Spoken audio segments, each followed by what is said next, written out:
Chapter 186. Underground. Within the enclosed space formed by interweaving vines, a halo of five-colored light illuminated the surroundings. Beneath the illumination of the dense vines, it seemed quite strange. Chinyu sat down cross-legged. The source of the five-colored light floated around him. These were 5 fist-sized spheres of light that seemed to slowly wander about in a disorderly manner. Suddenly, he opened his eyes.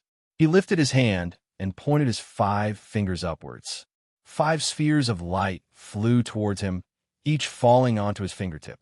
Starting from his thumb, they were white, black, blue, red, and yellow in order. Then they shrank until they were the size of a knuckle. With a thought, the spheres of light gradually stretched out until they took the shape of a sword. Hum! Hum! At this moment, the cry of a sword reverberated through the ground. The vines fiercely trembled, making loud, crashing sounds. Chinyu's lips curved up in a smile that rapidly expanded to cover his entire face. Carefree laughter rang out from underground, constantly echoing as it struck the walls of vines. This he had succeeded, from the first time he saw it in Immortal Eclipse Valley, to obtaining the sword diagram, to obtaining it, and then to seizing the 5-element spiritual object in the sea region. All of this could only be described as arduous. After several twists and turns, after several life and death situations, he had finally borne fruit today. Afterwards, he grasped the 5-element swords. While he might not be able to freely roam the world, he would at least have the strength to protect himself in this world. The 9 levels of the Golden Core realm were divided into 5 different cores. In normal circumstances, the 5-element golden cores would fall by 3 or 4 levels. But when Chinyu split his golden core, the ruckus he caused had been far too great, far greater than he had imagined. The vortex of spiritual strength, the power of the sea mausoleum, as well as the mysterious altar phantom summoned by the 100 Nether Sword. When all of these things superimposed upon each other, his divided cores were no longer normal. Thus, his 5-element golden cores remained at the 7th level. This wasn't something as simple as 5 7th-level golden cores added together, because the 5 elements mutually reinforced and restrained each other. Chinyu could instantly transform the magic power of his 5-element golden cores into a single attribute. The resulting expansion would be far greater than the addition of pure strength. He could even contend with an early nascent soul. Now, with the 5-element swords in his hands, although Chinyu's cultivation hadn't increased, his combat strength had risen yet again. Although he hadn't tested it yet, he should be able to contend with a middle nascent soul. And it couldn't be forgotten that this was in a situation where Chinyu's mortal body wasn't superimposed upon it. After devouring the sarcomas, as well as the constant damage and repair process during the core splitting process, the degree of strength was incomparable to the past. After a long time, the laughter died down. Chinyu clenched his fist, and the 5-element sword scattered. Perhaps now, it seemed that cultivating it was useless. It couldn't change the predicament he was facing at all. But that was because the ones he faced today were peerless powerhouses like the Sea Sovereign, Whale Sovereign, and Turtle Origin. In this world, they were the most formidable existences. Putting aside this small group of people, his current strength was enough to run amok in the world. He paused for a moment. When his mind calmed down, he looked up and smiled. "Don't worry, I won't do anything to you." The rattan leaves rubbed against each other, producing a sound. "Very scary." Chinyu's eyebrows arched up. "Your voice seems much clearer than before. It seems you've made considerable progress during this time." He had been underground for nearly half a month, so it was about time he left. The vines swayed happily. "Yes, I feel much more clear-headed. Thank you." Chinyu waved his hand. "There's no need to thank me. I've received your reward, and before coming here, I myself had already obtained some benefits." The vine continued to sway. "That is not my gift. You had best not use it too often. In the future, something bad will happen." Chinyu thought to himself, "I don't even know what you gave me. Even if I wanted to use it, I wouldn't have enough time."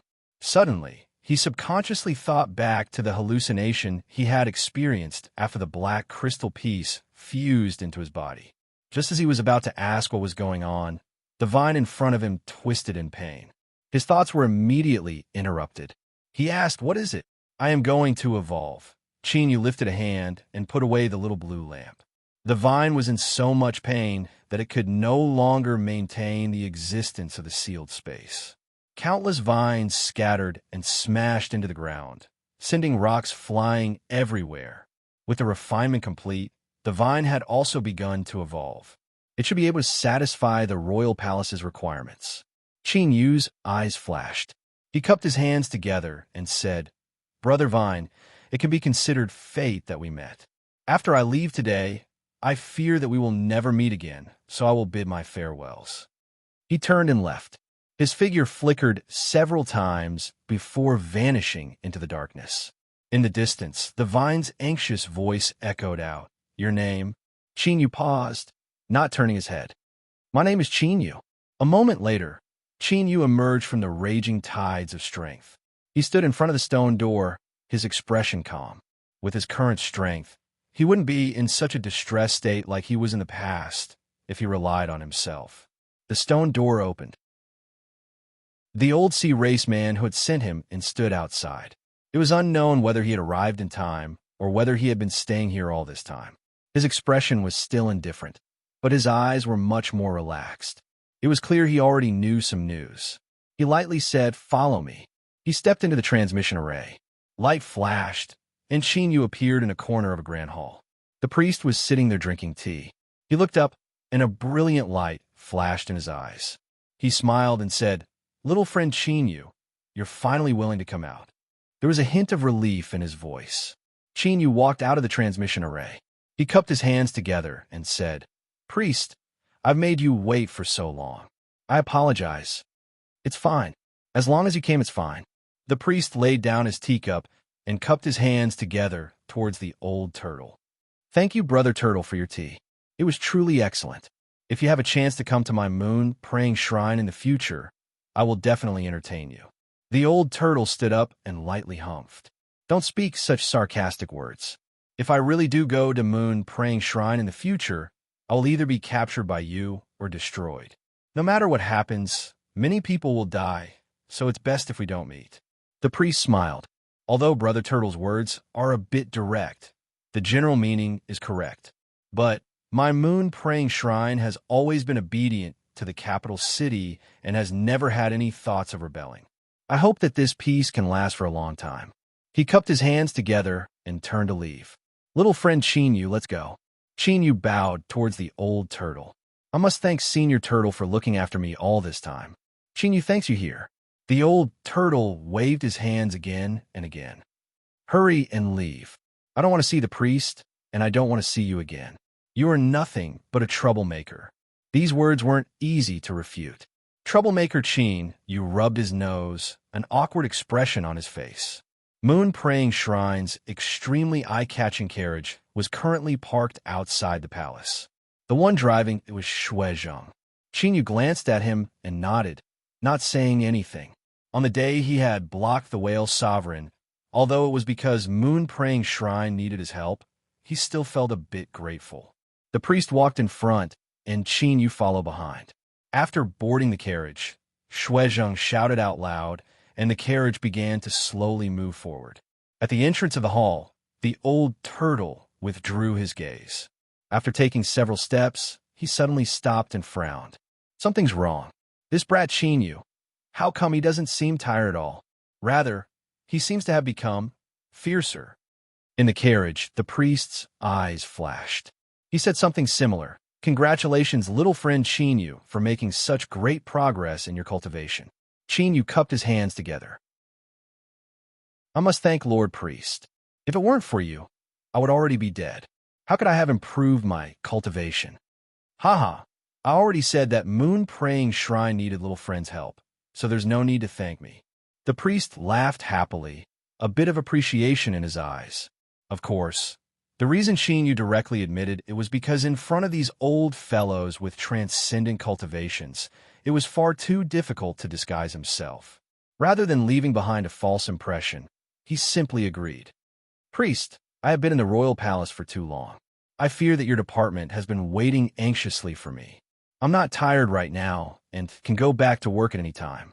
Why had moon-praying shrines saved him? Chinyu had never forgotten this point. Now that he had regained some of his freedom, he certainly knew how to return the favor. Why did he need to wait for them to bring it up? The priest laughed. Little friend Chinyu is truly a wonderful person. Then I won't be polite. He turned his hand, and a jade box appeared in his palm. It was light blue in color and seemed ordinary. But with just a glance, Chinyu could tell that it wasn't ordinary at all. The essence energy was restrained, and the light of the treasure didn't reveal itself. There was no trace of it being refined, as if it had been formed directly by the heavens and earth. This wasn't ordinary at all. It was simply an incomparably precious treasure. If this treasure was used to hold something, it could be imagined just how precious the thing inside was. Chinyu cautiously received it with both hands. After opening it, he discovered that there was a completely different world within. The space within the jade box was much larger than it seemed from the outside. Space treasure. There was no power in the world that couldn't be grasped and controlled. For instance, metal, wood, fire, earth, the 5 elements that could be seen everywhere, and there were also the profound and unfathomable powers of space and time. Chinyu didn't know what sort of cultivation was needed to grasp the power of space, but he could tell that it was an extremely profound boundary. This jade box was an unrivaled treasure. The space within was 100 feet wide. There was dirt, water, and even the inner walls of the jade box still emitting light from the shadows of the sun and moon. This was simply an independent and extremely small world. This was naturally the way it was when the heavens and earth were formed. If it weren't like this, how could it be called an unrivaled treasure? But at this time, all of this was something he casually swept his eyes over. Then, all of Chinyu's attention was drawn to a very beautiful flower growing in the dirt. That's right, Chinyu couldn't think of any words to describe it. He could only say that it was beautiful because it was extremely, extremely beautiful. Anyone would fall in love with it at first glance. This was love, not liking. The difference between the two was far too great and needed to be clearly distinguished. It was about 30 feet tall, and every curve of its waist exuded an air of elegance. Its leaves were as green as jade, so green that it looked like a pool of flowing water. Between every few leaves, there was a flower blooming. Red, orange, yellow, green, cyan, blue, purple, and even more colors could be found on these flowers. They were so delicate that they seemed to be made of the most gentle water, causing people to subconsciously hold their breaths, afraid that a slight breath would hurt them. Boundless vitality exuded from every inch of this beautiful flower. Smelling it wasn't the fragrance of a flower, but the pure aura of life that shook one's spirit. Anyone would think that it was perfect, unparalleled in the world, and that its vitality was incomparably potent. But Chinyu could faintly feel that this aura of life was a bit too rich and overflowing. Chapter 187. The priest's words confirmed Chinyu's thoughts. This is moon-praying shrine's saint flower. Even with my long life, I still haven't been able to truly understand it. Haha, these words are a bit too literary. In truth, to put it simply, even though I've lived for so many years, I still don't understand the flower I raised. Of course, saying it's a flower I raised isn't too appropriate, but that's the general meaning. The saint flower is like a sun. The life energy it releases can be fused into the entire tribe through special methods. Thus, Moon Praying Shrine is able to continuously produce powerful warriors and maintain their tyrannical status. But in the end, it is not a true sun. The more life energy it releases, the more it will destroy the saint flower. The priest continued to speak. He rambled on, seeming messy and casual. But Chinyu listened with a dignified expression. He could understand the seriousness behind these seemingly trivial words. Moreover, he finally understood why Moon Praying Shrine didn't hesitate to pay any price to save him. Moon-praying shrine Saint Flower was an incomparably strange sea spirit. Since many, many years ago, it had been worshipped by the tribe. It was unknown where it obtained strength from, but it released it in the form of life energy to help Moon-praying shrine become stronger. This release and absorption should be in some sort of equilibrium, or perhaps it should be said that there was a slight surplus. Only like this could the Saint Flower grow. But starting many years ago, Moon-praying shrine's Saint Flower stopped growing. The life energy it released became increasingly rich, as if it were truly burning. But this didn't come without a price. The priest could feel that the Saint Flower was weakening. If it continued like this, it would only wither away. Our tribe thought of many methods to help the Saint Flower regain its balance. But unfortunately, we all failed. That is, until we heard news about little friend Chinyu. Oh, at the time, we called you Honorable Ning. So, the vice priest and my daughter personally brought the Saint Flower to the capital city, and that is what happened afterwards. The priest calmly looked at Chinyu. Now, I would like to ask little friend Chinyu, can you save the Saint Flower? Chinyu thought to himself, don't look at how carefree you are right now. If I say I can't save it, I fear you will turn hostile at any moment. So, he put on a thoughtful expression and nodded. The priest smiled. I knew it. Then, I'll be counting on you. The holy flower's greatest problem was that the balance between the energy it absorbed and released had been broken. To put it bluntly, it drank a mouthful of water and spat out 2 mouthfuls. The extra mouthful of water had to be spat out by itself. There were many reasons for this, but in Yu's opinion, the solution was simple. All he had to do was make the Saint Flower stronger. Just like the underground vine, it needed to become stronger in order to withstand more violent energy. The Saint Flower needed to become stronger and absorb more energy. The more energy it absorbed, the faster it could release. As long as the absorption and release reached a balance, it would naturally be safe. The carriage returned to the Great Glory Gambling Hall. Yu was respectfully escorted into a heavily guarded chamber. Moon-praying shrine's high priest and vice priest personally stood guard, and the entire Wolf Riders blocked off the inside and outside. The various powers of the capital had obviously come to a tacit understanding. They all restrained the forces under their command and didn't approach this area at all, so as to avoid any misunderstandings. And after Yu obtained a brief period of freedom, he was placed under house arrest for a long period of time. Even if Moon-praying shrine was only doing this for the safety of the Saint Flower, it wasn't any different. Just like that, one day after another passed, Yu felt that he had been a bit too confident in the little blue lamp. There were always some places where accidents could occur. For instance, the soul mushroom from before, and now Moon-praying shrine Saint Flower. Did the little blue lamp have any effect on it? Of course it did. Moreover, he could clearly feel that the Saint Flower's condition was improving, although the speed was a bit slower. Yu carefully communicated with a white-dressed woman from Moon-praying shrine. Afterwards, he learned that she was the high priest's daughter. He discovered that according to the current speed, if he wanted to help the Saint Flower restore its balance, it would take at least several years or even longer. Of course, the premise of this was that the Saint Flower could last until then. Otherwise, with a loud bang, Yu feared that he would die a miserable death. However, this result left Moon-praying shrine excited. This was because this was the first time they had found a way to save the Saint Flower. Not long after, the high priest personally spoke with Yu. He expressed that he didn't need to worry and that Moon-praying shrine had enough patience. Moreover, after the Saint Flower's condition was stabilized, they also had some methods to extend its survival as much as possible. In short, as long as you continue to treat the Saint Flower like this, we can wait. Yu was originally a bit anxious, but after determining that there was nothing he could do to change the situation, he could only force himself to be patient. He comforted himself that no matter where he cultivated, at least with the protection of Moon-praying shrine, there wouldn't be any problems in terms of safety. Thus, time quietly slipped away like this. During this period of time, Yu had already been executed.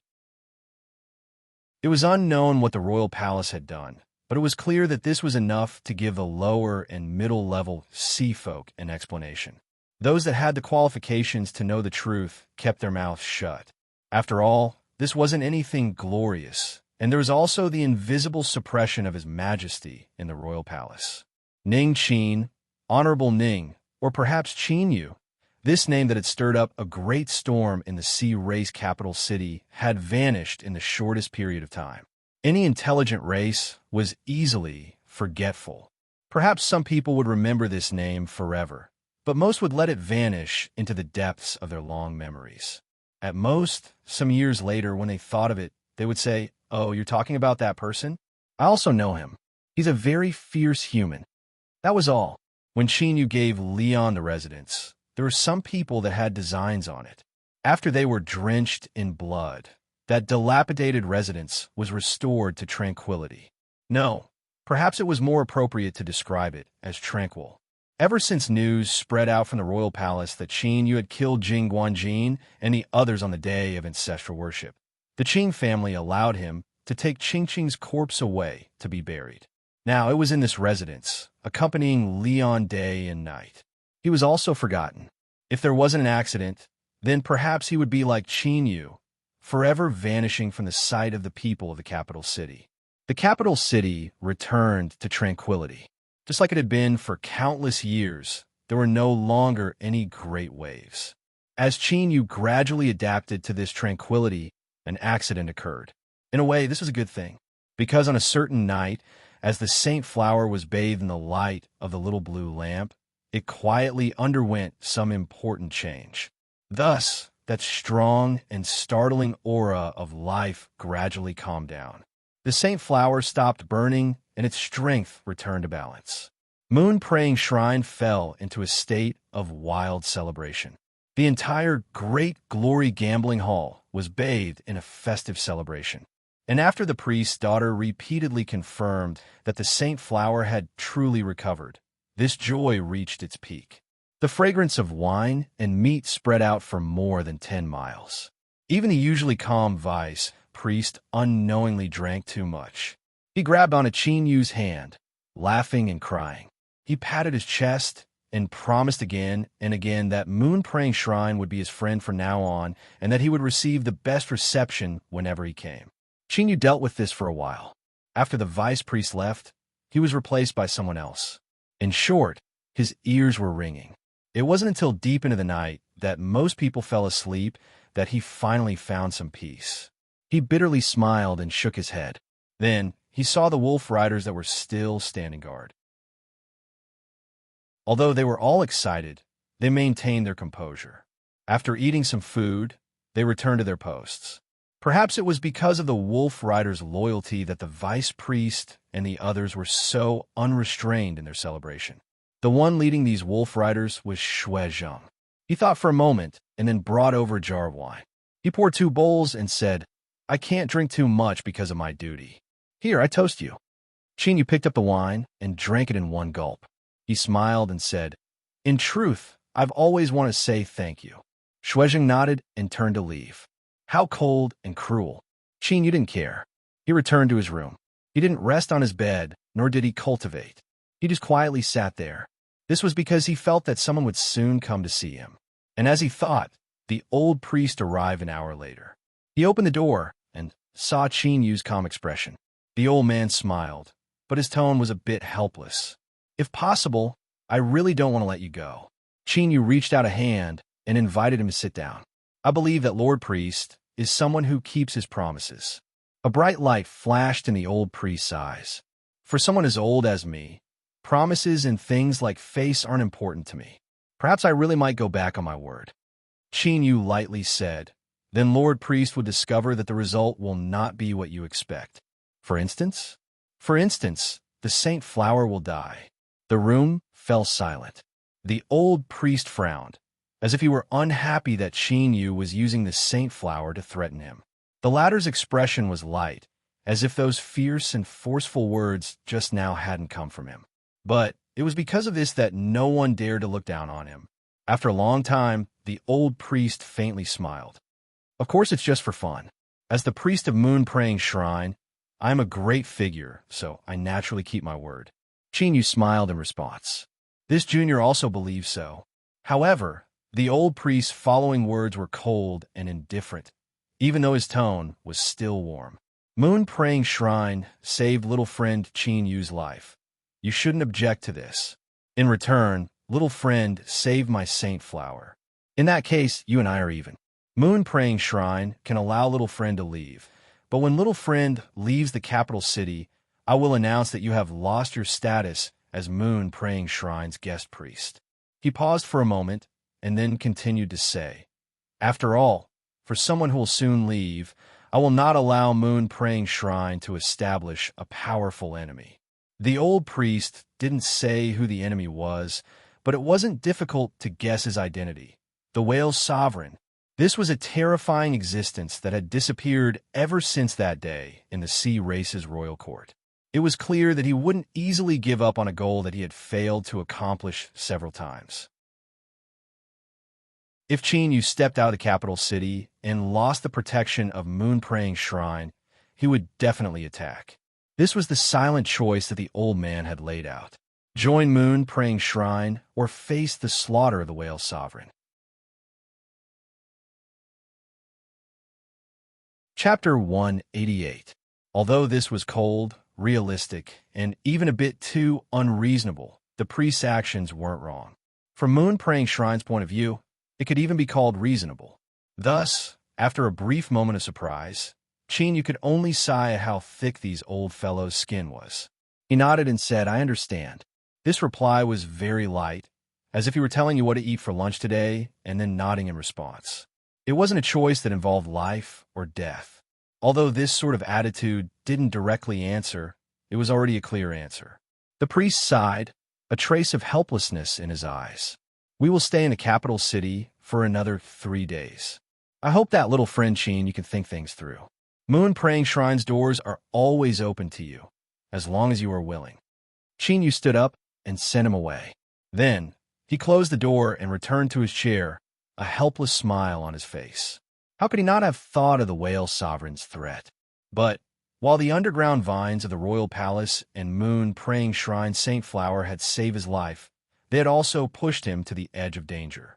No one knew of the little blue lamp's existence yet, but it was bound to arouse suspicion. If Qin Yu agreed to Moon Praying Shrine's invitation, he might be able to safely leave the capital city. But no one knew just how things would develop afterwards.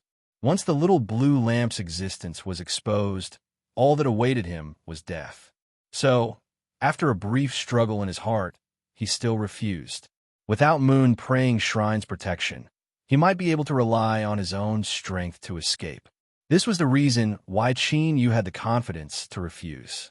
If he was in a situation of certain death, then Qin Yu might not mind temporarily joining Moon Praying Shrine in order to find a way to survive. The next day, a guest arrived at the Great Glory Gambling Hall. Even the cold and fierce wolf riders lowered their heads in respect. In the end, she had also played a part in saving the Saint Flower. Sang Yia stepped down from the carriage. As she saw the priest standing not too far away, she stuck out her tongue and quickly stepped forwards to bow. Yia greets Grandpa Priest. The priest smiled and waved his hand. In terms of age, it is normal for you to call me Grandpa. But if you consider your parents behind you and His Majesty in the palace, then that isn't so easy to say. So, you should just call me Uncle. The young girl's face turned red. How could she withstand the thick skin of these old things? She mumbled a few words, not knowing what to say. The woman faintly smiled. Her ordinary face exuded the demeanor of a noble. Lord Priest speaks too seriously. The various sea races have different lifespans, and it is a tradition for us to refer to each other as our own. How the young miss calls you has no influence on my master or madam. As for His Majesty, she didn't mention him. The people from Sega City, especially the old man beside the madam, didn't have any favorable impressions of the ruler of the sea races in the royal palace. The priest nodded. That makes sense. The two of them exchanged a few words in a warm tone. The priest asked about the couple in Sega City, and the woman responded appropriately. You came to see little friend Qin Yu, right? How about you help me persuade him to join my Moon Praying Shrine? After all, you know the current situation. The woman faintly smiled. I fear we will have to disappoint Lord Priest. The reason we came here today is because we hope that Yu can join Sega City. After all, in the sea region, there shouldn't be anyone that has the friendliest attitude towards humans besides our Sega City. Moreover, there's a bit of friendship between us and Yu. Perhaps you will agree. The priest's eyes flashed. Is that so? Then I wish you success in advance. Thank you, Lord Priest. Without a trace, the two sides completed a round of confrontation. The white-dressed woman watched as the woman and young girl walked towards Yu's residence. She revealed an anxious look in her eyes. Father, why did you agree? What if they really managed to convince Yu? The priest helplessly smiled. He patted his daughter's hand. This matter isn't easy to manage. After all, the choice is in Yu's hands, and we are currently being threatened by him. The woman's complexion changed. Father, are you really worried that he has done something? Perhaps he has, perhaps he hasn't, but what difference does it make? As long as he can make us feel fear. That is what Yu has already succeeded in. However, unless he wants to face the relentless pursuit of Moon-Praying Shrine, once we promise to let him leave, he shouldn't do anything else. The woman nodded. She looked over, a bit unwilling. She really hoped that Yu would stay in Moon-Praying Shrine. Perhaps they could learn from the royal palace and give Yu some sort of peace of mind. For instance, marriage. But if that really happened, then the only one with a suitable status in Moon-Praying Shrine was her. Thinking of this, the white-dressed woman revealed a shy expression. But in the next moment, her eyes filled with determination. As long as she could guarantee that the Saint Flower would be safe in the future, then no matter what price she had to pay, she was willing. The priest frowned. He said in a low voice, "Don't even think about it. I won't agree." The white-dressed young girl wasn't surprised that her father could see through her thoughts. This was because he was the priest of the tribe and also the person closest to the sea spirit in the world. She had never doubted this. Father, perhaps this can guarantee the Saint Flower a long period of safety and allow my Moon-Praying Shrine to prosper forever. If possible, your daughter is willing. The priest turned and left. Impossible. Stop thinking about this and don't tell anyone else. The royal palace's promise wasn't able to move Yu at all. Although he believed that his daughter wasn't any worse than a princess, the chances of success weren't high. Taking a step back, even if she did succeed, would she still be able to stay by Yu's side after marriage? If this brat were to find a chance to run away, then his daughter's life would be ruined. In Yu's room, the priest never imagined that the Madam of Sega City would be even bolder than he was. The Madam's complexion darkened. It was clear she wasn't satisfied with this arrangement. But her tone remained calm as she explained the situation as clearly as possible. Mr. Yu, this is my Madam's attitude. If you're willing to be together with the Miss, then Sega City will be your strongest support. We guarantee that no one will harm you. Of course, before the Miss naturally grows up, you cannot truly be together. Sang Yi's face flushed red. She nervously looked at her toes. Across from her, Yu helplessly smiled. He felt deep admiration towards this madam that he had never seen before. She was even able to agree to such a ridiculous matter. How could he know that Sang Yi had bitterly begged and even used the excuse of running away from home to force this madam to make this decision? Only with the response of the royal palace and Moon-Praying Shrine had the madam finally made this decision. Princess Lushy, who had once hated and wanted to kill each other, the cute and shy Sang Yi, as well as the priest's beloved daughter that had yet to emerge from the water surface. In that instant, Yu seemed to have obtained a heaven-defying luck in love affairs. He had become a fragrant cake in the eyes of countless people. Unfortunately, all of this was good to think about. It was destined that he wouldn't be able to enjoy it. He reached out a hand and rubbed Sang Yi's head. Yu smiled and said, "Just what are you thinking about all day? Didn't I already tell you that I already have someone in my heart? I can't hold any more." Then, he earnestly spoke to the madam.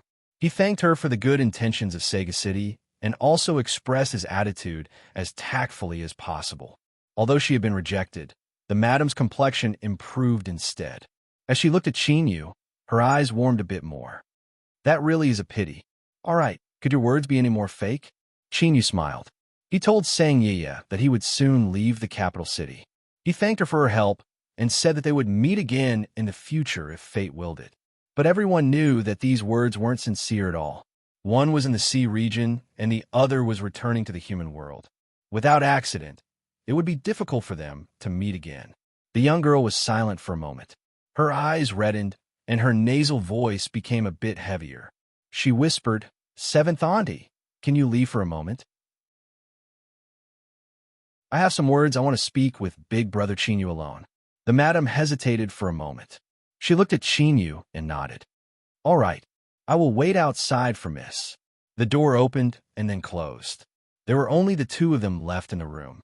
Looking at the young girl's silent appearance, Chinyu wanted to liven up the atmosphere a bit.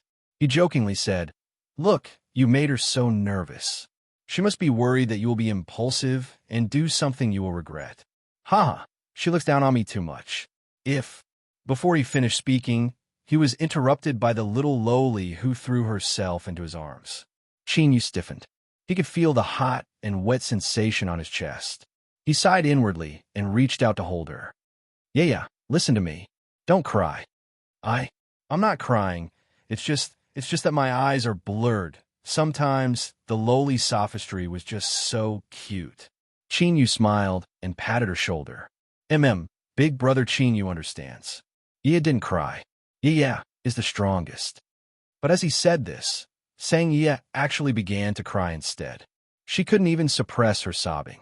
If others were to see this, they would definitely curse Chinyu for being worse than a beast.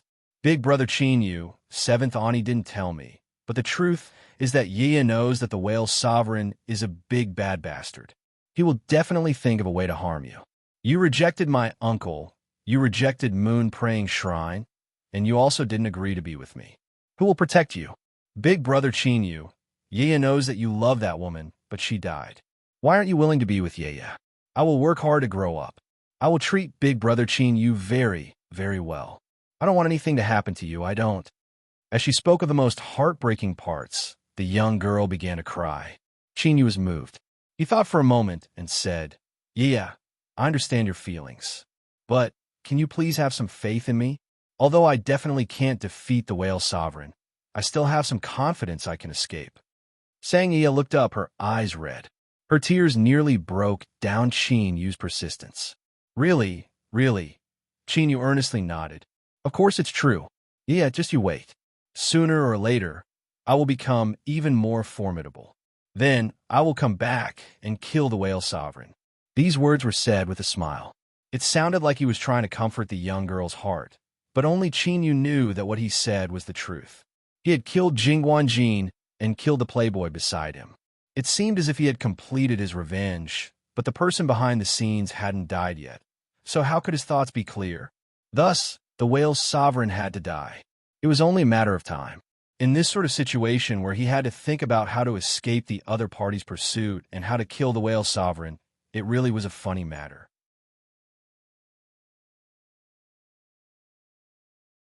Chapter 189. After comforting Sang Yiya, he spoke a few more words.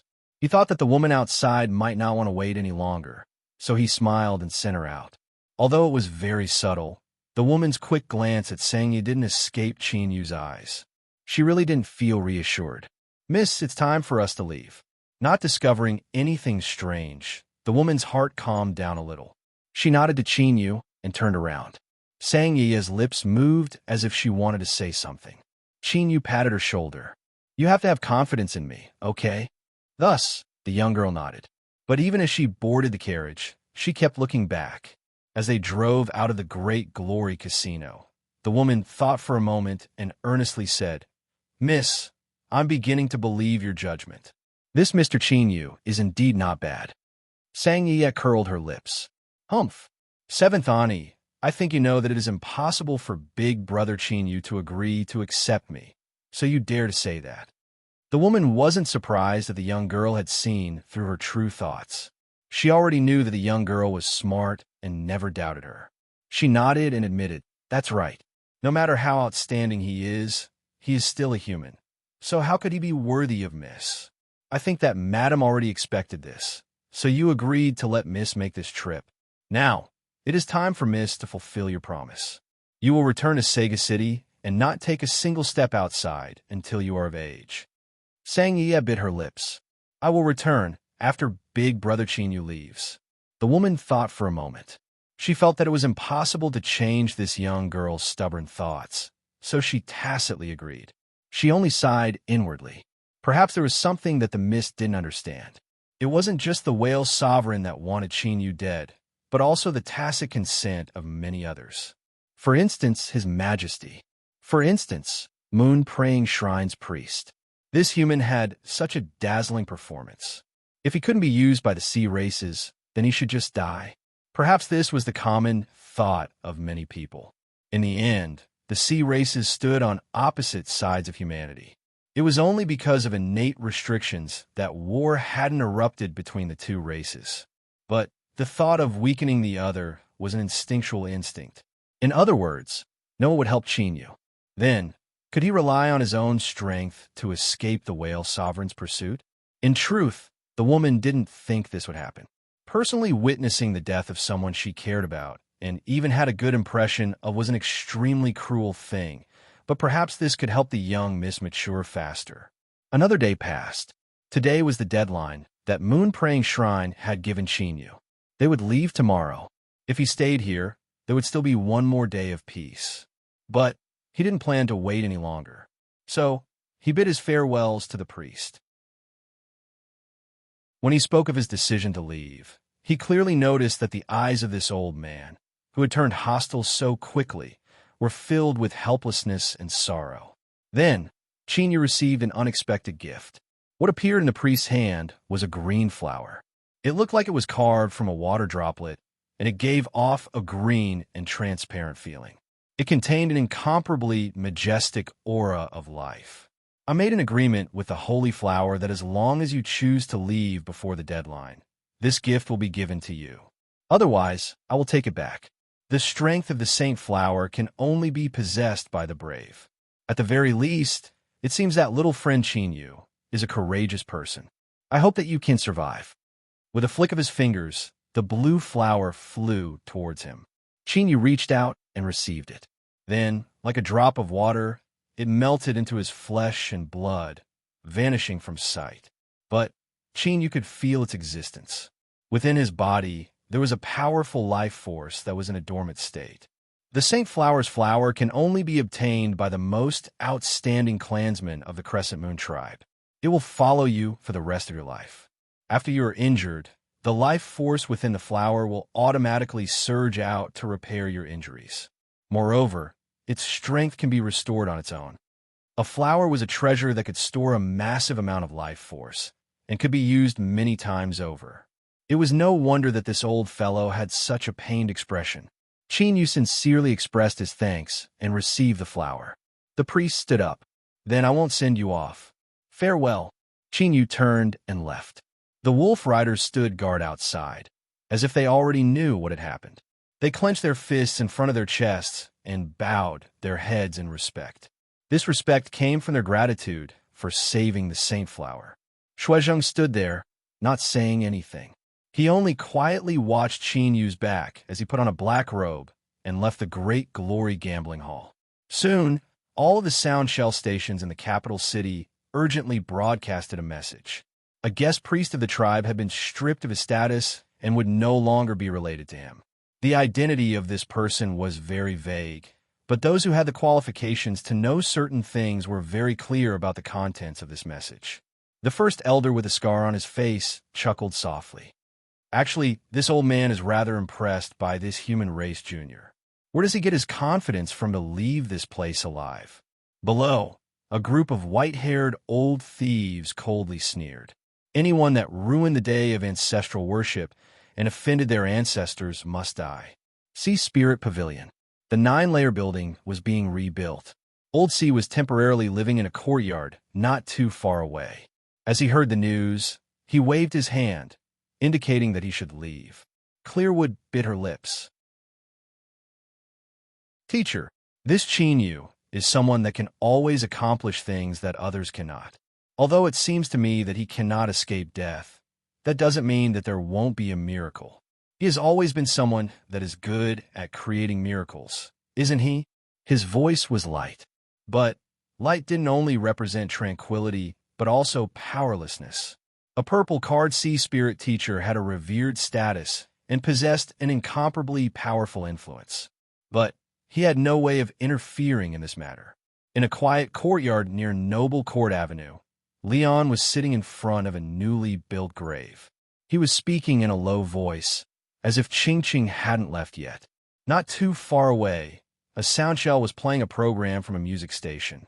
The soothing and light sound of wind and bamboo music had always been Ching Ching's favorite. But suddenly the song stopped. An urgent news was broadcasted through a sweet woman's voice. This station has the latest news. A guest priest of Moon Praying Shrine has left for unknown reasons. Starting today, he has officially separated himself from Moon Praying Shrine and will no longer be related to each other. This is the first time in the last 10 years that Moon Praying Shrine has released news on the soundshell of the capital city. According to the judgment of a special commentator of this station, this might be a sign that the relationship between Moon Praying Shrine and the capital city is easing. There was still much more to come, but Leon couldn't hear any of it. He turned around, revealing his pale and unshaven face. He muttered, "Teacher, is that you?" Princess Mansion, Princess Lushy was stunned for a long time. Then, she lowered her head. She already knew that Chin Yu had rejected her, so whether he lived or died had nothing to do with her. But why did she still feel so empty in her heart? Why did she feel so worried? Princess Lushy clenched her teeth, scolding herself for lacking ambition. That blind, hateful, arrogant bastard. If that fellow died, then he died. Why did she care about him? There were so many words to describe him, but perhaps the most important one was that he lacked vision. Looking at the edge of the capital city and listening to the sounds coming from the soundshell stations on both sides of the street, Chin Yu smiled. He sighed inwardly at the control of the priests. Indeed, it was time to step out of the capital city. Suddenly, Chin Yu felt something. He turned to look at a tall building in the distance. It was far away, but even with his keen eyesight, he still couldn't clearly make out who it was. But that cold and powerful aura, that gaze that was as sharp as an arrow, instantly told him that the one standing there was the Whale Sovereign. Perhaps the Whale Sovereign had already discovered him the moment he stepped out of the Great Glory Gambling Hall. It was only after Moon Praying Shrine made their stance clear that he revealed his true aura. Bang! Chin Yu stepped forwards and shot into the skies. His black robes were directly torn apart by a formidable strength. Blood-red flames ignited, and he howled into the distance like a meteor. This sudden scene attracted the attention of countless people. Some people didn't clearly see who it was, but there were also those that did. Their eyes widened, filled with shock. Within the royal palace, within the grand hall, the sea sovereign suddenly revealed a helpless smile. This Chin Yu, he is deliberately making things difficult for us. It's clear that in his heart, he holds a grudge against us for allowing him to do this. The old turtle humphed. Serves him right. Who told him to not know what's good for him? He refused the princess and also refused that little girl, yeah. Does he really think he is someone we can't do without? The sea sovereign smiled. Does Mr. believe that he can leave here alive? The old turtle was silent for a moment. He said, "There's only a 20% chance." To think there's a 20% chance. It seems that Mr. favors him greatly. But this solitude believes that he doesn't even have a chance. Your Majesty, why do you say this? The Whale Sovereign is even stronger. The voice on the dragon throne was light, a bit rueful. These words were simple, but the meaning behind them wasn't. In particular, when it came from a sea sovereign, the old turtle's complexion instantly turned dignified. Your Majesty, are you saying that he made a breakthrough? The solitude also discovered this not too long ago. I cannot help but acknowledge that this cousin of mine, who I have never been close to since childhood, is truly a fierce character. Unfortunately, this solitude cannot use him. The old turtle bitterly smiled. If that's the case, then this time Chin Yu really is dead. He felt a bit regretful. After all, putting aside Qin Yu's status as a human, whether it was cultivation, methods, or character, this was the junior he admired the most. There was no one else, at least not now. On a tall building, the whale sovereign wore black armor. He indifferently looked at the blood-red beam of light that shot into the skies. His face was as cold and callous as stone, without the least bit of emotion. Like this, he calmly watched as Qin Yu escaped, as if he didn't care at all. But he was like a god that stood above the highest heavens, confident and graceful, as if everything was under his control. Suddenly, the whale sovereign, who was leaning against the railing, suddenly twisted and vanished from sight. Then a crack appeared where he vanished, followed by a second, a third. In the blink of an eye, it spread out like a dense spider web. The entire tall building collapsed in a single breath of time. It was instantly released by a formidable strength, shattering it into countless pieces. Then an earth-shaking and terrifying sound rang out in the air. This was the sound of the air being torn apart. The whale sovereign had already made his move. As he walked through the air, his figure flickered and then vanished. Like this, many whale sovereigns appeared in the sky, disappearing from the capital city. One red, one black. They pierced through the skies like bolts of lightning, howling into the distance. Countless sea folk watched. Some were inexplicably surprised, but some were well aware that this was a late hunt. However, they didn't know whether or not the incomparably powerful whale sovereign would be able to successfully kill his prey after several failures.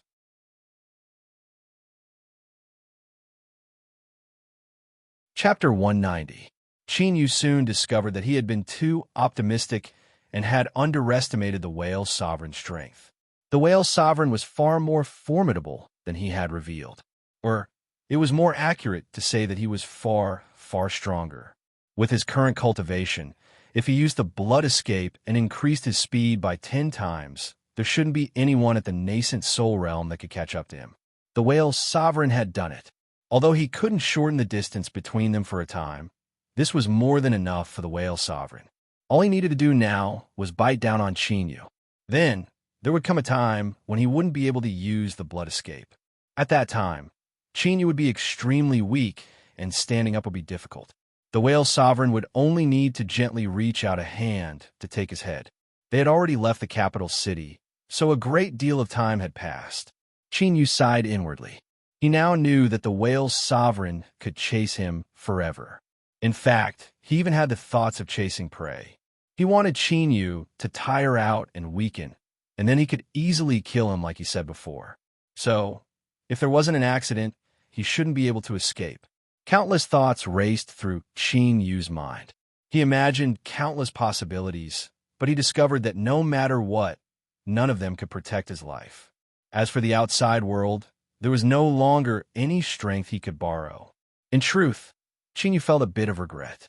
No matter if he agreed to Moon Praying Shrine or Sega City, he would still be safe. But this regret only flashed for a moment before it was erased by his powerful will. This was because Qin Yu knew that it wouldn't solve any problems and would only soften his will. Since he couldn't escape, then he wouldn't. Rather than exhausting all his strength in the process, he might as well turn around and fight. Although there was almost no chance of winning, if he risked his life, he might be able to tear off a few pieces of meat from the whale sovereign's body. If he died, he had to die with some meaning. As Qin Yu thought this, he stopped. The blazing blood-red flames around him converged, revealing his pale face. No, even if he died, there was still something he had to do. So in the next moment, the blood-red flames burned once more, rising up. With a loud rumbling sound, a giant bulge appeared on the surface of the sea. Then it collapsed and seawater recklessly surged in all directions. Qin Yu looked up at the sun that he hadn't seen in a long time. He took a deep breath and muttered, "That's right. If I die, I should die under the sun." Bang! The seawater shattered once more, and countless water droplets shot out in all directions. Each droplet contained an extremely terrifying power. Even a mountain would be easily turned into a sieve by these water droplets. The whale sovereign stepped forwards. His black armor combined with his heaven-shaking aura made him seem like a demon god descending from the heavens. He glanced at Chinyu and then swept his eyes around. After determining that there wasn't anything wrong, he lightly said, "I thought you had arranged some sort of trap." Chinyu smiled.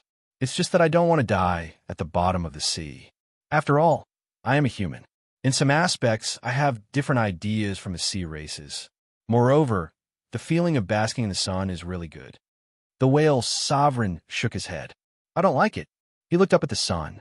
"If you want to borrow the power of the sun to try and suppress my cultivation, then I'll have to disappoint you. I'm not restrained. After all, once one's cultivation reaches this level, leaving the sea region for a short period of time won't have any effect." Chinyu didn't explain anything. He only said a few more words because he wanted to live a little longer. Since the whale sovereign wasn't in a hurry to attack, he naturally wasn't in a hurry either. As he thought, there was a reason why the whale sovereign wasn't in a hurry to kill him. "Chinyu, you know that I will definitely kill you, and it is impossible for me to let you go. So, let's be honest with each other. Tell me, just what did you rely on to cure the vines beneath the royal palace and also moon-praying shrine Saint Flower? If you tell me, I can give you a quick death. Otherwise, I guarantee that you will regret ever appearing in this world." This was a threat, but when he said it, there was a strange sense of truth to it, as if it were a matter of course. As if whatever he said, he would definitely be able to do it. This was a natural and unintentional display of confidence. Even now, Chinyu still couldn't understand why the whale sovereign had this sort of characteristic. This was because when one's cultivation reached the limits of nascent soul and nearly touched upon the divine soul, one's own soul would quietly transform, giving birth to a vast and formidable self-confidence that could contain the world. But this didn't affect Chinyu, because he knew that the whale sovereign could do it. So, he was silent for several breaths of time. Just as the whale sovereign thought that he would relent, he gently shook his head. "I also want to kill you, but unfortunately, I don't have the chance. So, right now, I just want to live a little longer. I know the method to cure you, but I won't tell you. I'm sorry, perhaps because I'm about to die. I'm a bit nervous right now. If there are any places where my words aren't clear, I ask that you forgive me." The whale sovereign's eyes were ice cold. "I will find out." He lifted a hand and grasped forwards. The world was quiet, without the least bit of sound. Even the sound of the wind on the sea surface had vanished. Then, this sudden silence was suddenly broken without warning. A giant hand condensed from seawater rose up from the sea. Wherever it passed, space would twist. It was like a legendary ancient sea demon as it grasped towards Chinyu. Before it arrived, an invisible pressure left him unable to breathe. His black robes stiffened like iron, sticking to his body, unable to move at all. This was the whale sovereign's true strength. Moreover, he should have been holding back because he wanted to crush Chinyu and force him to reveal what he needed. If he simply wanted to kill Chinyu, then perhaps this palm would have been more than enough. A self-deprecating thought rose up in Chinyu's mind. So he had painstakingly cultivated to this day, and yet he was still a character that could be casually erased by others.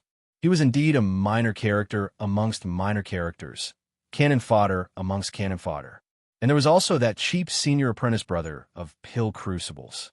He said that he was an inborn fortune-teller, but he had actually believed him. He really was an old swindler. As he thought this, Chinyu attacked. Facing the whale sovereign, he couldn't use any other methods. So, although it was a bit tacky, he still used the boundless blue finger. Winds and clouds rose up once more. Black robes surged, and heaven and earth's spiritual strength howled forwards. Then, the strength of this finger collided with the giant hand of seawater. There wasn't anything fancy about it. It was only a contest of absolute strength. It was clear that in this confrontation, Chinyu was at an absolute disadvantage. Thus, the boundless blue finger trembled and collapsed. Then, through some unknown method, it destroyed the giant hand of seawater along with it. Blood gushed out from every orifice of his head, and he tumbled backwards. The whale's sovereign frowned. He had faced this supernatural finger before, but it seemed different from today. He slowly said, "This finger of yours, what is it called?" "Boundless blue finger." Cough, cough. It's something I learned from a bull after I escaped the calamity. To a certain degree, this was the truth. But to the whale's sovereign, this was nothing more than naked mockery. So, he nodded and said, "You have another thing on you that I want to obtain." "That's good." Chinyu coughed violently. "Don't be so vague with your words, otherwise I really might be scared." "What a sharp tongue." The whale's sovereign lifted a hand and pushed forwards. This was the advantage of being a master. They didn't need any fancy moves. With just a raise of their hand, they could possess a heaven-shaking strength. Thus, the torrential waves suddenly surged forth, roaring as they rushed forwards, layer upon layer, as if they wanted to rush to the ends of the world. Standing from afar, this might be a shocking scene. Then, there would be some artistic youths who would be stirred up and filled with emotion. They might even write a magnificent poem, such as, "The great river flows east, the waves wash away everything." Fine, this was a sea, not a river. But, as long as one could understand the general meaning, it was fine. After all, literature was all about seeming right and wrong. But facing this, Chinyu didn't have the slightest bit of appreciation in his heart. As he was shaken by the overwhelming aura and vomited blood, he lowered his voice and cursed. "This is really a fucking great wave." He struggled to lift a hand. His dantian sea began to tremble. This was the strength of his 5-element golden cores being galvanized to the limit. Then, above his 5 fingers, a ball of light appeared. White, black, blue, red, yellow, 5 colors. With the cry of swords, the 5-element swords began to bloom once more in the world after many, many years. Unfortunately, this might also be the last time they would appear. Bang, bang. The 5-element swords formed a circle, rapidly spinning as they thrust out. As the great waves arrived, they were pierced through by their sharp strength. The area that was torn open was just enough to hold Chinyu. So, even though he was shaken by the strength contained in the great waves and vomited blood again and again, when the waves passed and rumbled into the distance, Chinyu was still standing there. Of course, his appearance was quite miserable. His robes were in tatters, and there were countless wounds on his body. Blood wildly flowed out, dripping down the corners of his clothes. But this far surpassed the whale sovereign's expectations. His eyes brightened, and he smiled at Chinyu. "How amazing. So you actually grasp such a formidable strength. Is this the power of the 5 elements?" As he praised, his eyes became increasingly cold. From the bottom of his heart, he believed that his decision to kill Chinyu was the correct one. Otherwise, in a few more years, who knew to what extent this human brat who was struggling to survive like a bug he had crushed today would grow to. Perhaps there really was a chance that he would be able to threaten him. But now there was no chance. The whale's sovereign's smile faded. "I hope that you can give me another pleasant surprise." He began to chant some special syllable. Then, he lifted a hand and pointed it at Chinyu. That's right, this time it was the whale's sovereign who had pointed a finger at Chinyu. The skies suddenly darkened. A thin black finger appeared without warning, as if there was a black hole in the void behind it that connected to different worlds. Chinyu forcefully spat out a mouthful of blood. He felt his chest relax a little. At the very least, his breathing wasn't so uncomfortable. He looked up at the thin finger and thought that if he used such a big move now, it would be too much of him. He really didn't have the strength to attack again. He had nearly exhausted all of his magic power, and there wasn't a single part of his body that wasn't aching. If it weren't for his firm will, he feared he would have already fallen to the ground. If there was a method that didn't require exhaustion, then he might as well give it a try. As he thought this, the whale sovereign's voice faintly echoed out. The strange syllables were vast and grand, filled with ancient majesty.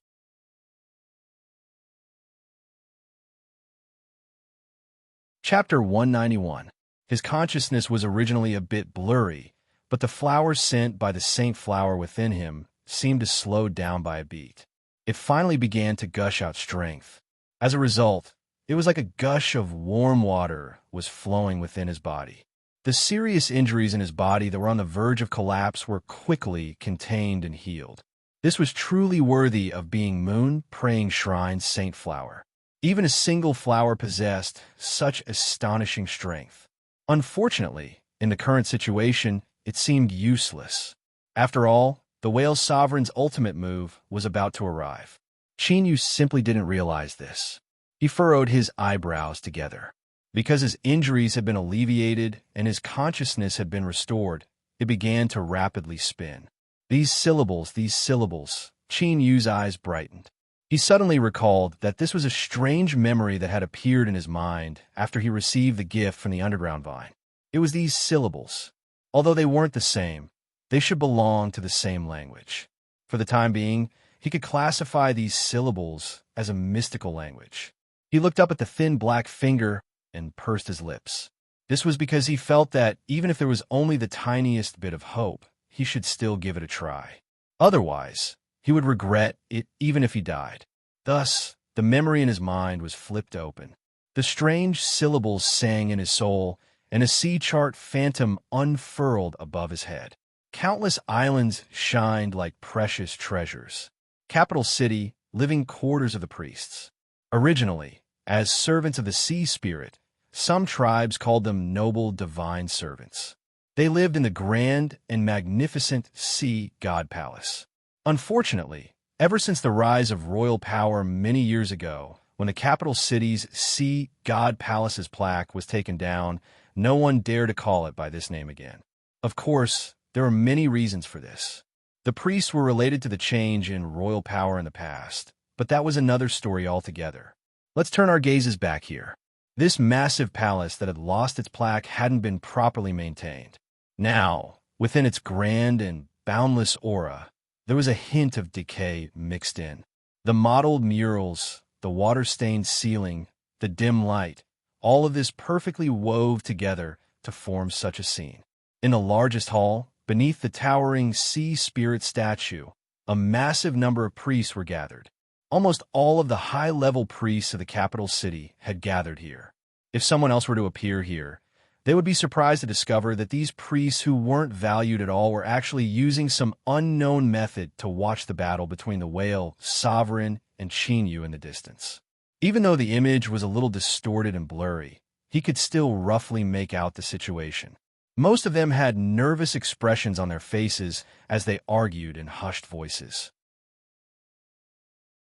Everyone was extremely solemn, as if they were discussing something extremely important. He's a human. So what if you're a human? 10 hours of baptism is enough to prove everything. I still don't agree. Those who agree, please vote. In the end, there is no direct evidence to prove that he was chosen. The priests finally managed to reach a consensus. If Chinyu couldn't produce conclusive evidence, then they wouldn't do anything. The price was simply too great. Moreover, once they made a move, everything they had been hiding would be exposed. You will regret this. The one who roared was one of the priests responsible for presiding over the sea spirit baptism that day. His eyes were filled with anger. The sea spirit has already clearly conveyed its will, but you stubborn and cowardly fellows are still here arguing and arguing. After today, there will surely be the wrath of the sea spirit descending upon us. He turned around and left with the priests that supported him. But at this time, there was a sudden cry in their ears. It was a cry of shock, joy, and disbelief. Several priests turned around and saw what was happening in the diagram. The sea diagram had already appeared. An impulse appeared in Chinyu's soul, so strong that he couldn't resist it at all. Thus, he lifted his hand and locked onto the sea diagram.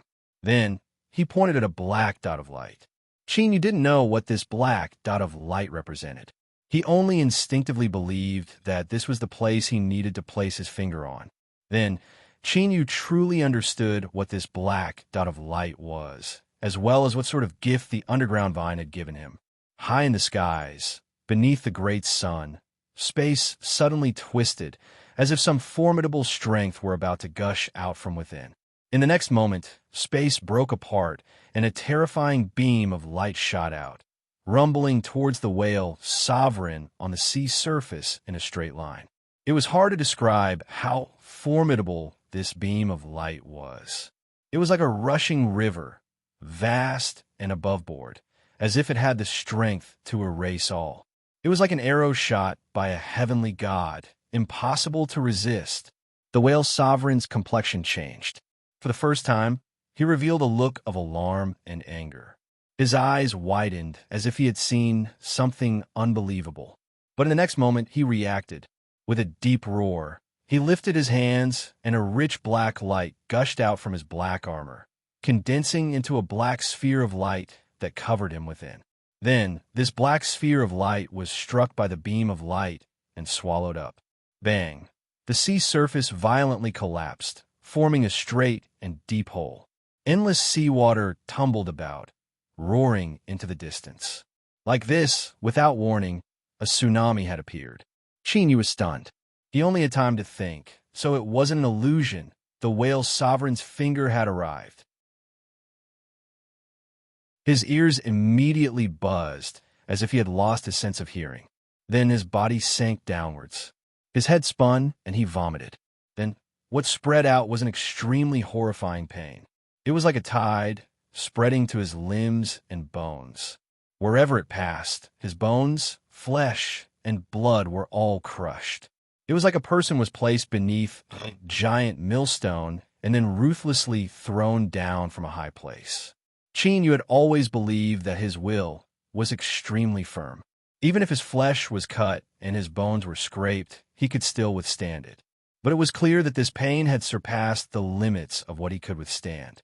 Thus, he was only able to persist for several breaths of time before his consciousness sank, and he fell into endless darkness. The seawater roared.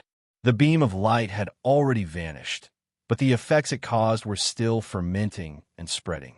In the bottomless pit in the sea, the whale sovereign emerged, his complexion pale. Most of his black armor was broken and blood flowed out from the cracks. It was clear that after withstanding the direct bombardment of the beam of light, he had suffered severe injuries. Even so, the whale sovereign's aura was still formidable. His oppressive aura was like an invisible spear that pierced into the horizon. He flicked his sleeves, and endless seawater was shaken away. Then, Chinyu's unconscious figure was revealed. He was being pulled by an invisible strength towards him. As his eyes fell on Chinyu, the whale sovereign furrowed his eyebrows. There was a trace of caution and fear in his eyes. The method to treat the sea spirit, the boundless blue finger, the power of the 5 elements. Chinyu had already given him far too many pleasant surprises. But this last one was a bit too much. If it weren't for the fact that his cultivation had already made a breakthrough and he was on the same level as His Majesty, then he feared he would have been pulverized by that beam of light. This was the will of the sea spirit. A human had actually obtained the legendary will of the sea spirit. How comical was this? But this was the truth. The naked truth was placed in front of him, and it was something he had personally experienced just now. Could such a person be allowed to live? The whale sovereign was incomparably anxious to obtain everything on Chinyu's body, especially the will of the sea spirit. But his instincts constantly warned him that if he didn't act now, he would never have another chance to kill Chinyu. Thus, the tenacious and decisive whale sovereign revealed a rare moment of hesitation. After losing their plaque, the priests of Sea God Palace that were just about to leave in anger began to roar out. Evidence, this is the evidence you all wanted. The messenger chosen by the sea spirit, the hope to save the priests, was nearly destroyed by your own hands. He's still alive. What are you waiting for? Save him. This time, there were no other voices in the hall. The priests were ashamed and afraid, but even more ecstatic and determined. They had bitterly waited for countless years. The messenger of the sea spirit had finally appeared. Then, they had to attack. No matter the cost, they had to protect him. Transcendent faith, with our humble lives, we beg for your strength to descend and punish the evil of the sea region. The priests spoke in unison. Their voices were solemn and dignified, containing an incomparably powerful pressure. Every syllable seemed to be driven by their lives. The sea spirit statue was that of a woman. Beneath her blue dress was a noble and dignified figure. At this time, her gentle eyes began to shine, and she grasped a scepter in her hands. A powerful aura suddenly erupted in the capital city. All of the sea folk could clearly feel it. They looked up to see a figure similar to the sea spirit statue descend upon the capital city. She opened her eyes and looked into the distance. Within the royal palace, the moment that the sea spirit figure appeared, the sea sovereign fiercely looked up. His eyes exploded with a divine light, and a terrifying aura erupted from him. Across from him, the old turtle's robes fluttered.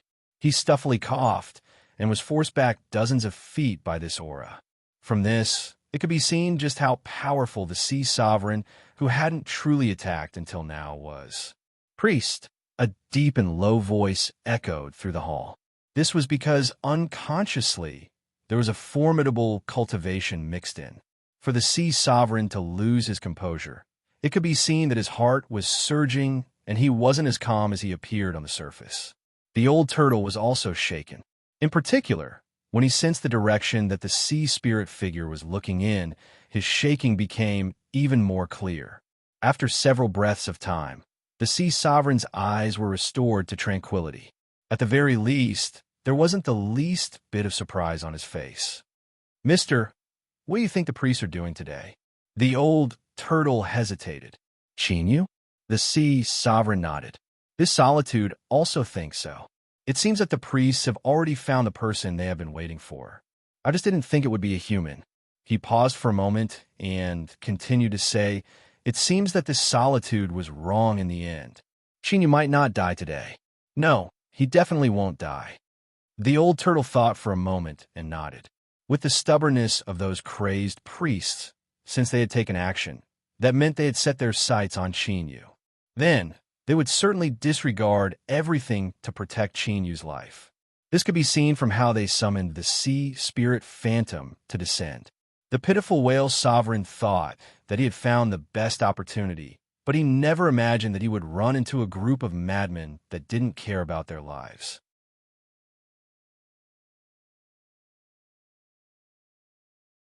Chapter 192. The whale sovereign was an extremely confident person. Otherwise, he wouldn't have dared to stand in front of the incomparably powerful His Majesty. And the facts proved that he had the qualifications to be confident. Even though the royal palace already knew of his thoughts these past years, they still hadn't been able to do anything to him. This was the best proof of this. For such a confident and formidable whale sovereign to suddenly hesitate was an inconceivable matter in itself. Thus, in just several breaths of time, he made his decision. Even if he couldn't obtain what Chinyu had, he would still be the powerful whale sovereign. If he continued to wait, there would come a day when he would become the true, unsurpassed ruler of the sea region. Of this, he had sufficient confidence. On the other hand, if Chinyu didn't die and some other accident occurred, it was possible that he would encounter great trouble in the future. After pausing for several breaths of time, the whale sovereign chose to follow his heart. He would suppress what he seized and thoroughly kill Chinyu. To make such a decision in such a situation proved just how strong his will was. But in the end, he was delayed. Even if it was only the blink of an eye, some things were like this. If he missed it, he missed it. Moreover, there would never be another chance in the future. The whale sovereign would soon learn of this. He lifted a hand, and a terrifying aura began to gather. Just as he was about to press down, his complexion changed, and he looked up. A formidable strength arrived without warning, covering the whale sovereign. In the next moment, he was pressed deep into the sea. Then, a clear palm print appeared on the surface of the sea. It was slender and beautiful. One could see that it came from a woman. What followed was a noble and magnificent aura, one that left one in awe and reverence in the depths of their hearts. It was like the descent of a god. And to the sea folk, this was no different from a god taking action. The aura was clear, like a lantern in the darkness. Beneath the five-fingered palm print, the whale sovereign's angry roar echoed out. Priests what? This strength was something that only the priest could use. On the Sea Spirit Day, without the cooperation of the priests, it was impossible to smoothly carry out their plan to create a bloody massacre.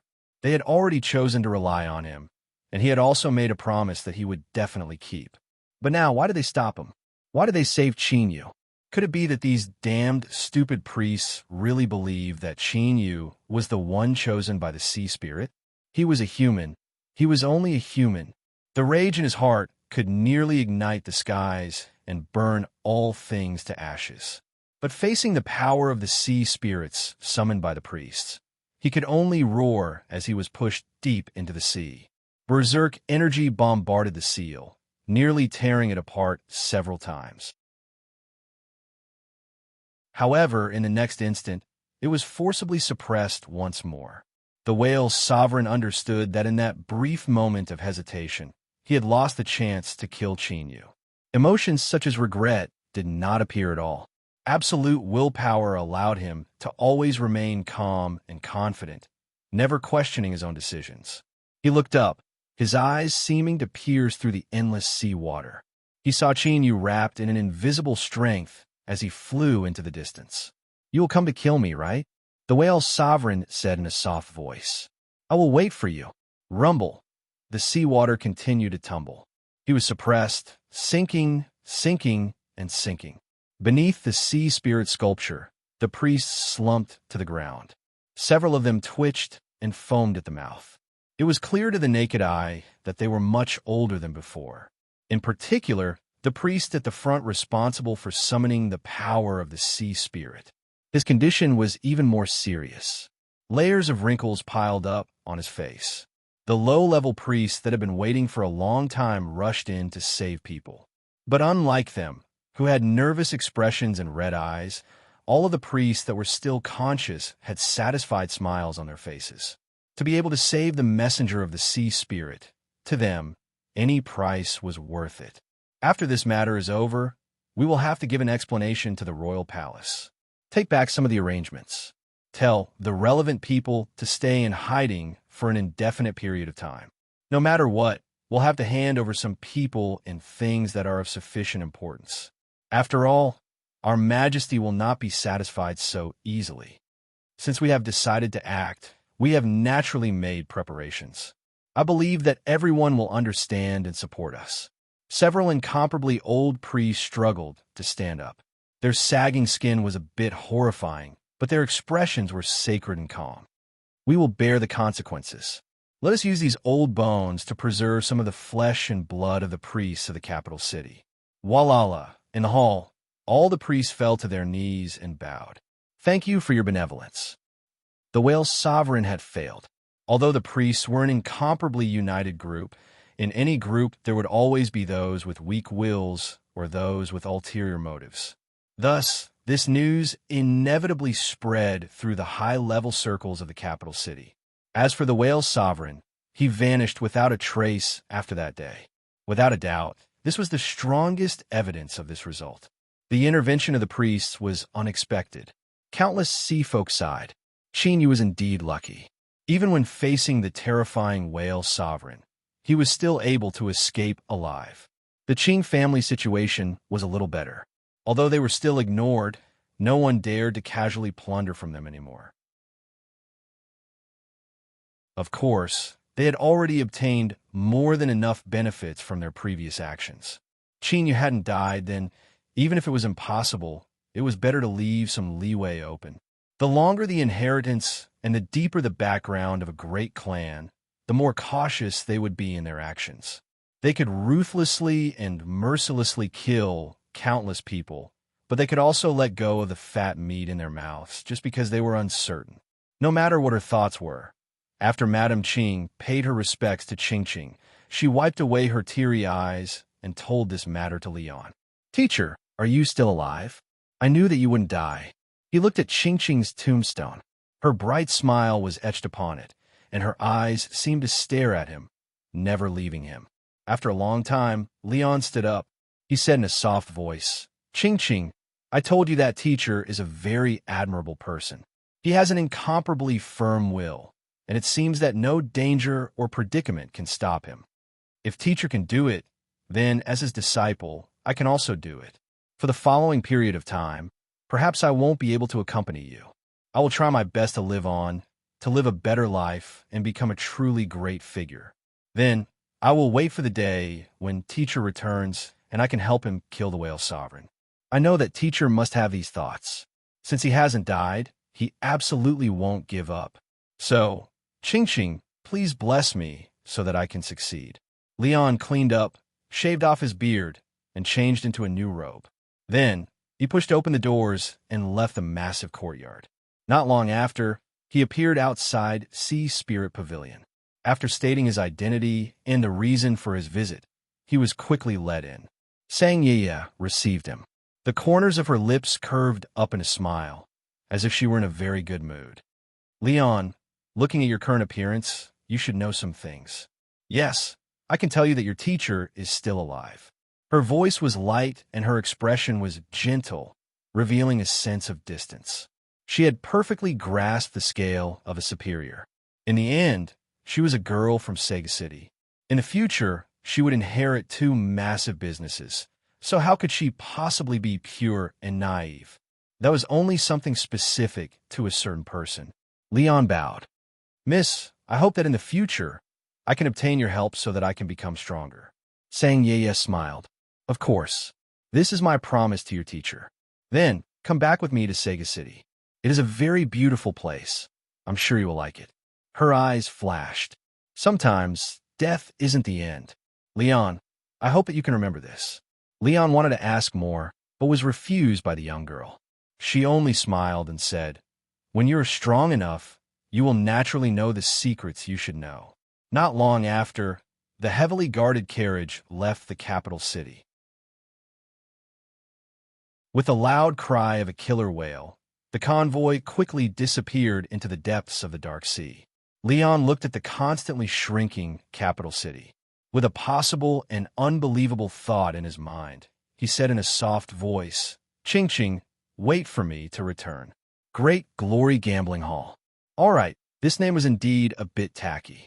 It didn't have any sense of beauty or texture. The Lord Priest turned to look at the plaque, wondering whether or not he should change the name. Lord Priest, everything has been prepared. We can leave at any time. The Vice Priest bowed. Although his complexion was solemn, there was a hint of relaxation between his eyebrows.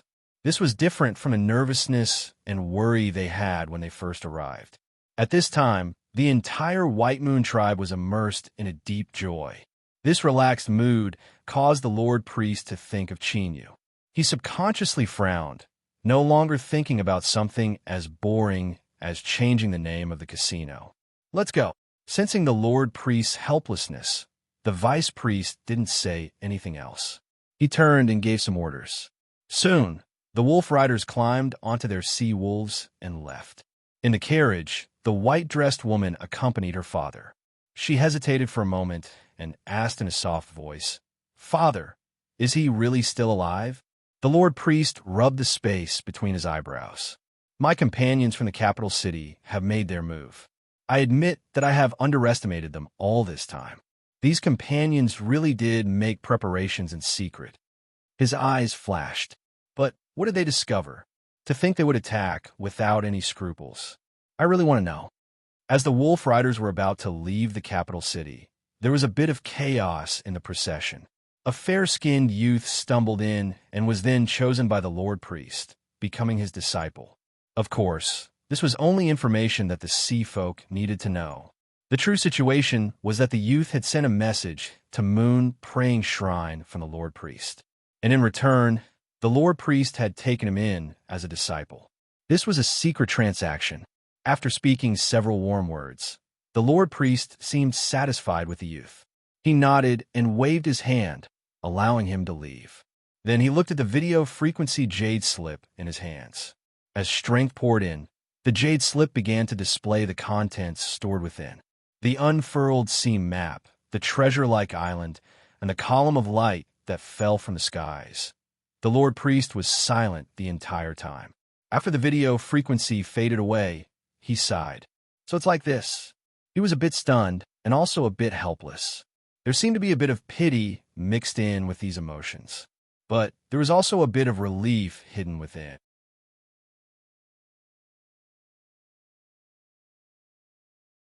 Chapter 193. When Chinyu woke up, he had already been saved. He was on a large ship, but what was most surprising was that the most powerful person on this ship was only an early golden core cultivator. It was clear that they hadn't directly rescued him from the hands of the whale sovereign. If so, then something must have happened while he was unconscious. The pitiful priests of the capital city, even after paying a heavy price, they weren't able to leave behind the slightest impression in Chinyu's heart. This was because he had imagined his majesty in the royal palace, Turtle Origin, and even the distant Sega City. But he hadn't thought of the priests at all. Of course, this could also be interpreted as the priests successfully deceiving everyone. Thus, they were able to suddenly intervene and save Chinyu's life. Although it was a bit regretful that he wasn't able to find out why he was still alive, the most important thing was to be alive, right? Chinyu soon put down these thoughts and began to enjoy a rare moment of leisure. Although he didn't know where he was right now. Since a human had appeared, he was naturally far away from the depths of the sea region. This was confirmed after several indirect inquiries. The whale sovereign was strong beyond imagination. But he wasn't a spiritual god, and it was nearly impossible to find him again. He had fresh fish soup to drink every day, but no matter how delicious the fish soup was, if it was like this for half a month, it would be hard to accept. But facing the serious expression of this dark-skinned girl with rough skin, he could only helplessly drink it clean. This fish soup is something I exchange for with great effort. Only the lords on deck have the qualifications to enjoy it at any time. So, you had best recover as soon as possible. The girl appeared to be 17 to 18 years old. She was small and thin, but there were some places where she wasn't small. Chinyu had seen sailors laugh and whistle at her more than once.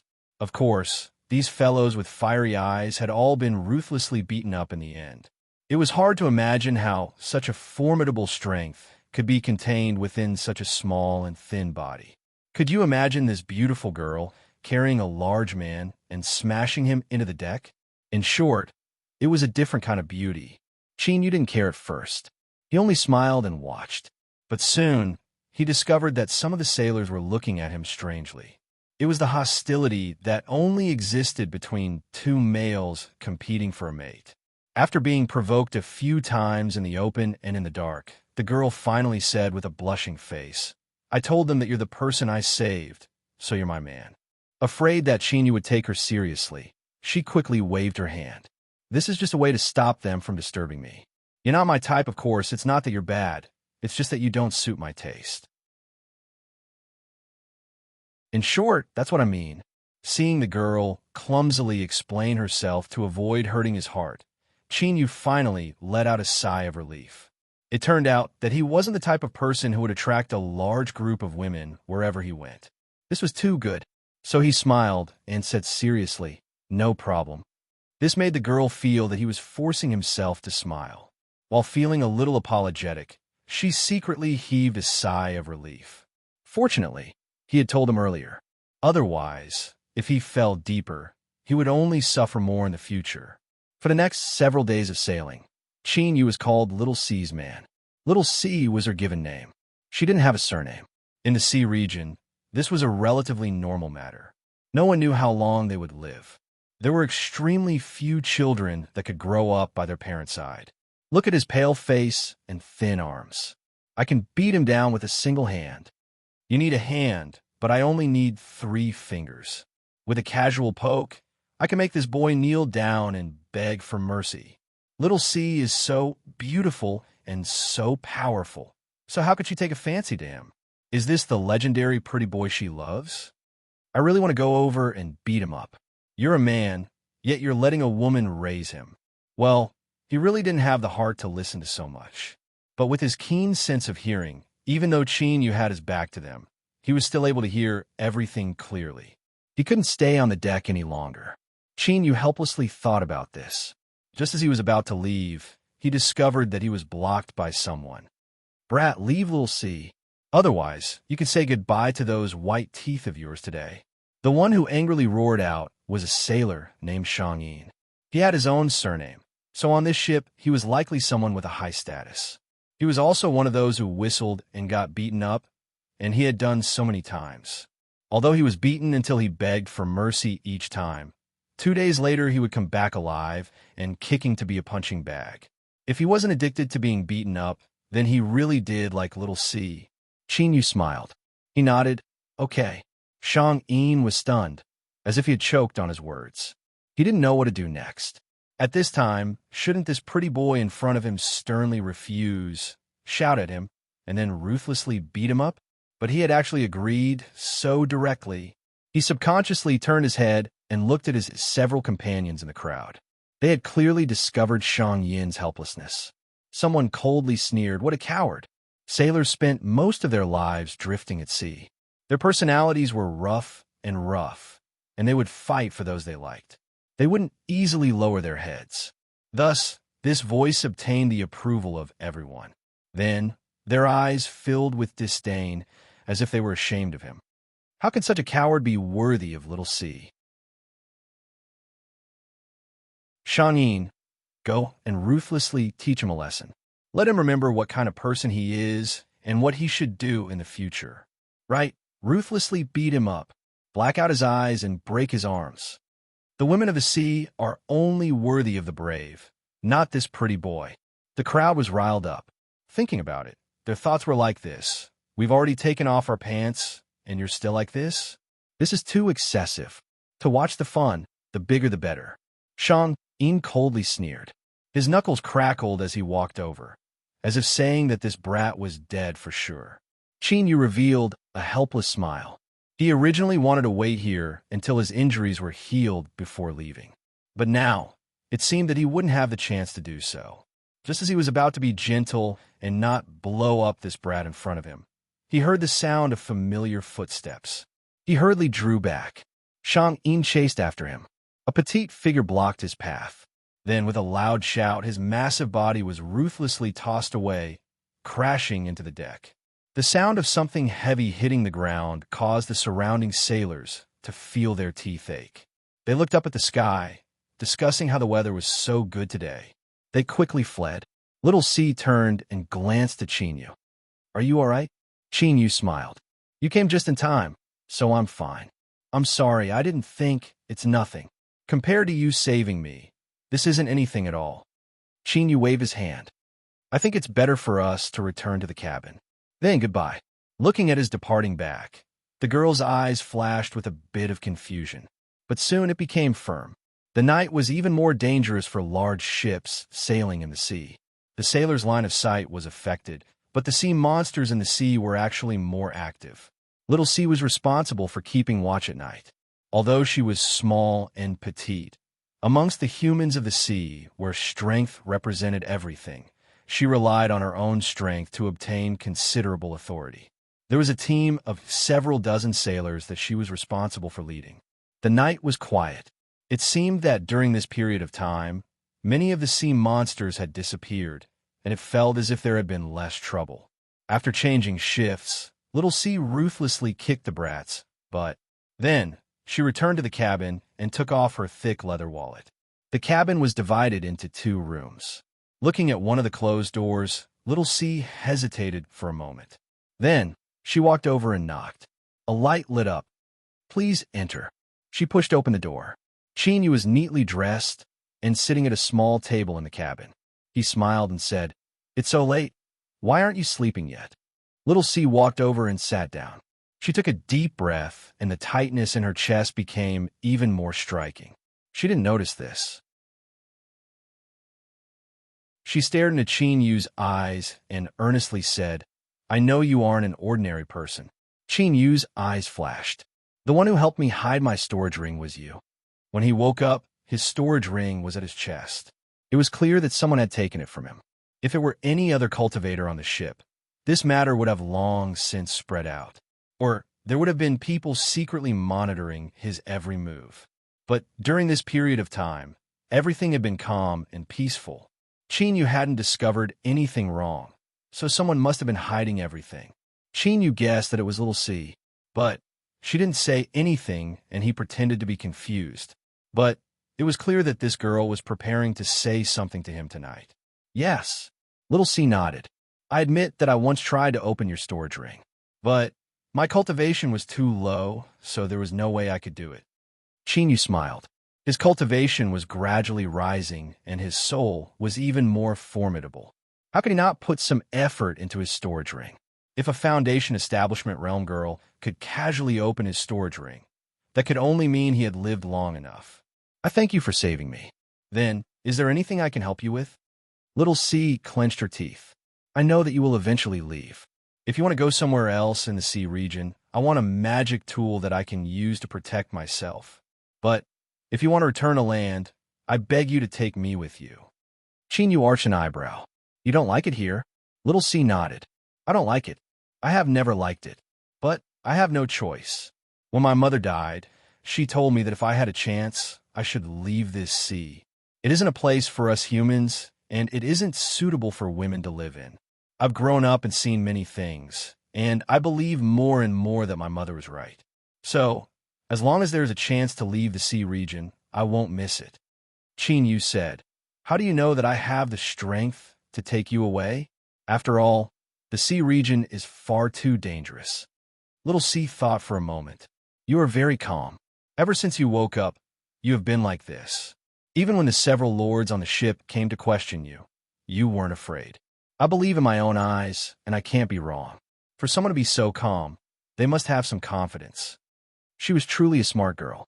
Chinyu smiled. Then, I agree to your conditions. When I leave, I will take you with me. Little C was overjoyed. Then, she was a bit nervous. Can you leave a few days later and wait until we return to the island? My mother still has some things that she has always wanted to return to land. I hope that I can bring them with me. Just think of it as her leaving with me. Chinyu nodded. No problem. I also happen to need several more days. The young girl left with a relaxed and happy expression. Chinyu closed his eyes. A gust of wind extinguished the candlelight, and the room fell into darkness once more. Land.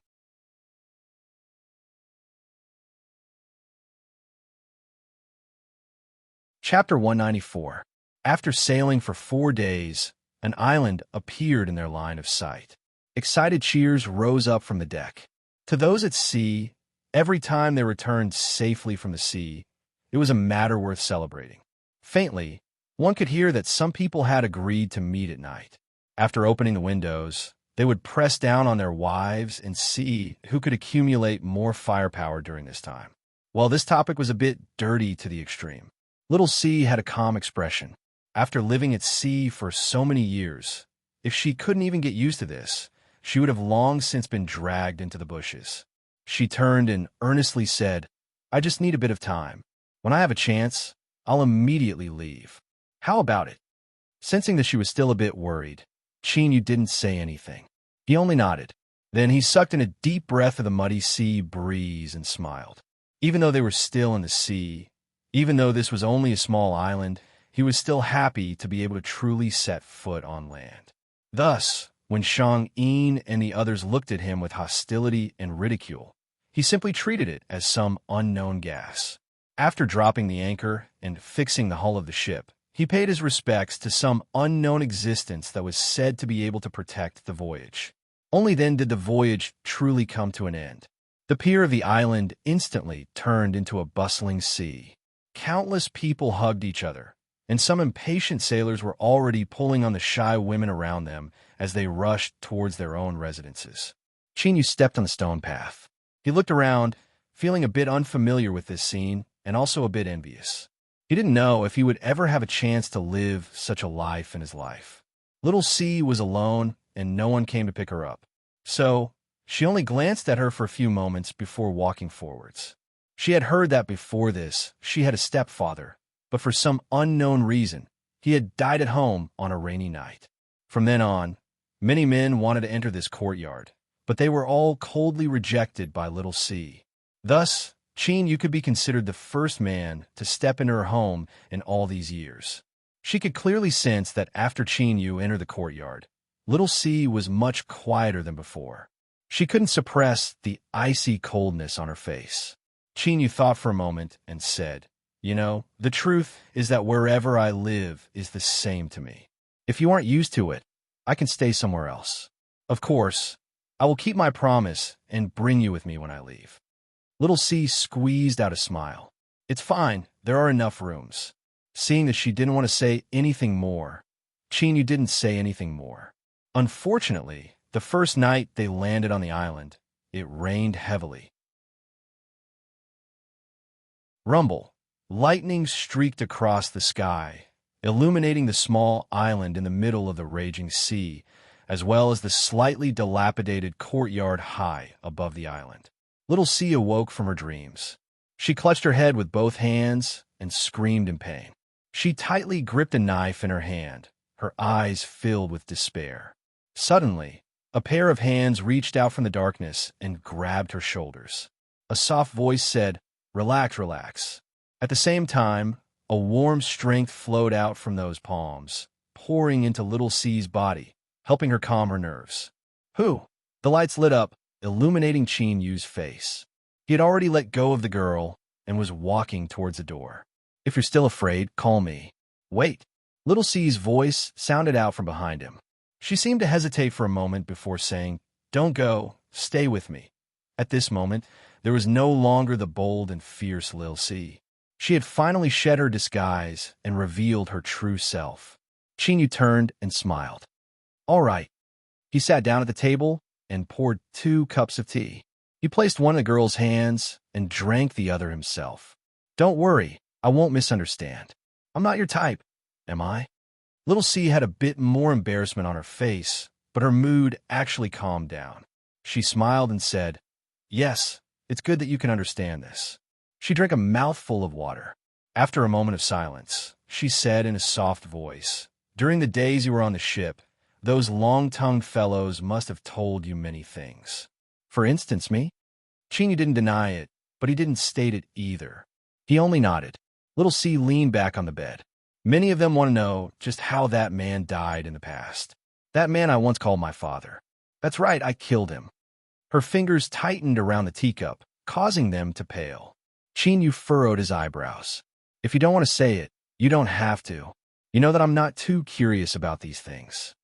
Little C tilted her head, as if she were analyzing whether what he said was true or false. It was unknown whether she had made a judgment, but she waved her hand.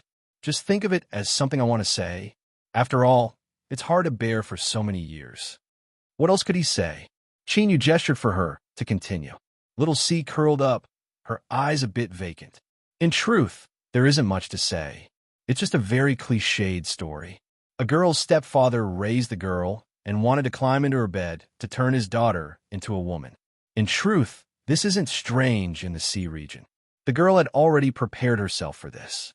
But he was too impatient and didn't give the girl a chance to prepare at all. He directly threw himself at her." After a pause, Little C smiled. "This story is also very cliched. I'm sure you've already guessed that the girl in the story is me. I think that what you should be curious about right now is whether or not he succeeded, right?" "Yes, he succeeded." "On this bed, on that stormy night, he took possession of my body. After all, at the time, he was already a Foundation Establishment Realm cultivator. How could a weak little girl possibly escape? It hurt a lot, and I lost a lot of blood. At the time, I really didn't think too much about it. I only knew that I had to kill him. I had to kill him. Perhaps in this aspect, women really do learn without a teacher. I tempted him again and again until he was so tired that he collapsed on top of me. Then I easily cut his neck with a knife." Little C spread out her hands. "Here, this is the knife. What's interesting is that this knife was a gift from the girl's stepfather not too long ago on her birthday. And what's even more interesting is that from that night onwards, the girl could only sleep peacefully on this bed. Except, she pointed out a finger outside the window, her voice filled with relief and helplessness. On such a stormy day, Chinyu's expression didn't change, and his eyes remained calm. This was because, in his opinion, this was the only way he could do his best not to hurt the girl. But it was clear that he had underestimated the girl's strong heart. Little C looked at his current appearance and suddenly smiled. There's no need to be like this. In truth, there are many similar things in the sea region. I just don't like to share them with others, so I've always hidden them. After all, compared to many women in the sea region, I can already be considered lucky. At the very least, I haven't been forced by a second man. Chinyu smiled, a bit unsure of what to say. Perhaps this was the reason why little C was so impatient to leave the sea region.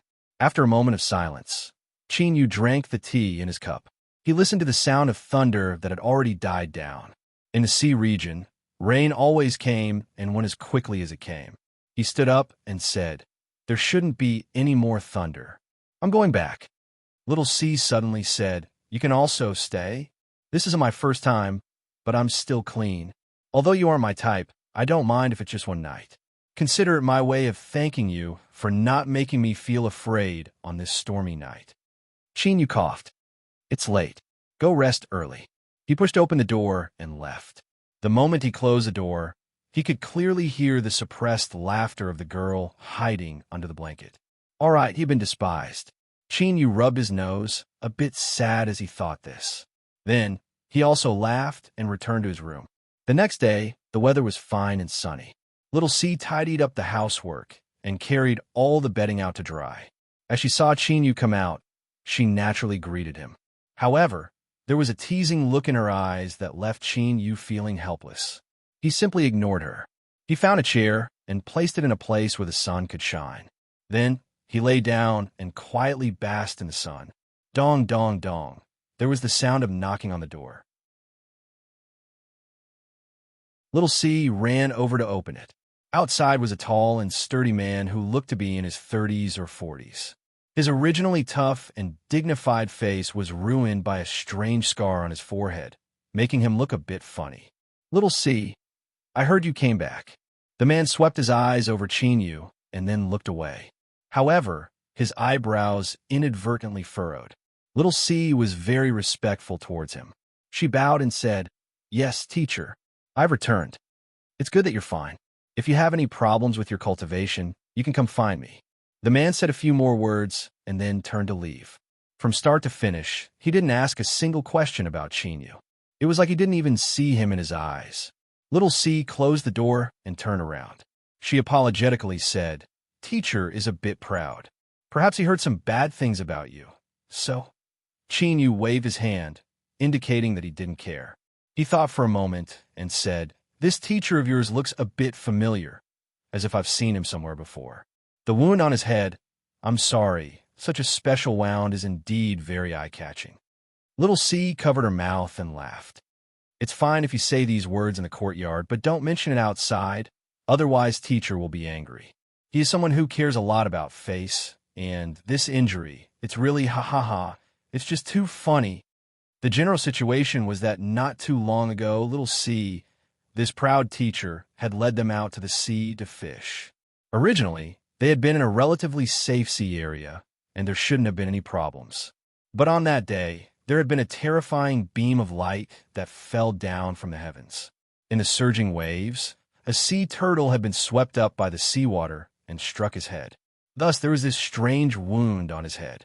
This was because a sea turtle had used its hard and thick turtle shell to strike his head.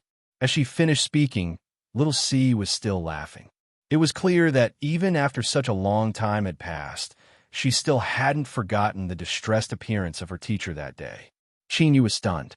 Then he also smiled. This was because he finally remembered why this person looked so familiar. Back then, when he received the gift from the underground vine, he had seen the scene that flashed by in a hurry. Now that he thought about it, the person who had been struck in the head by the sea turtle was indeed this person. This was fate. Little C frowned. "Why do I feel that your smile is a bit strange?"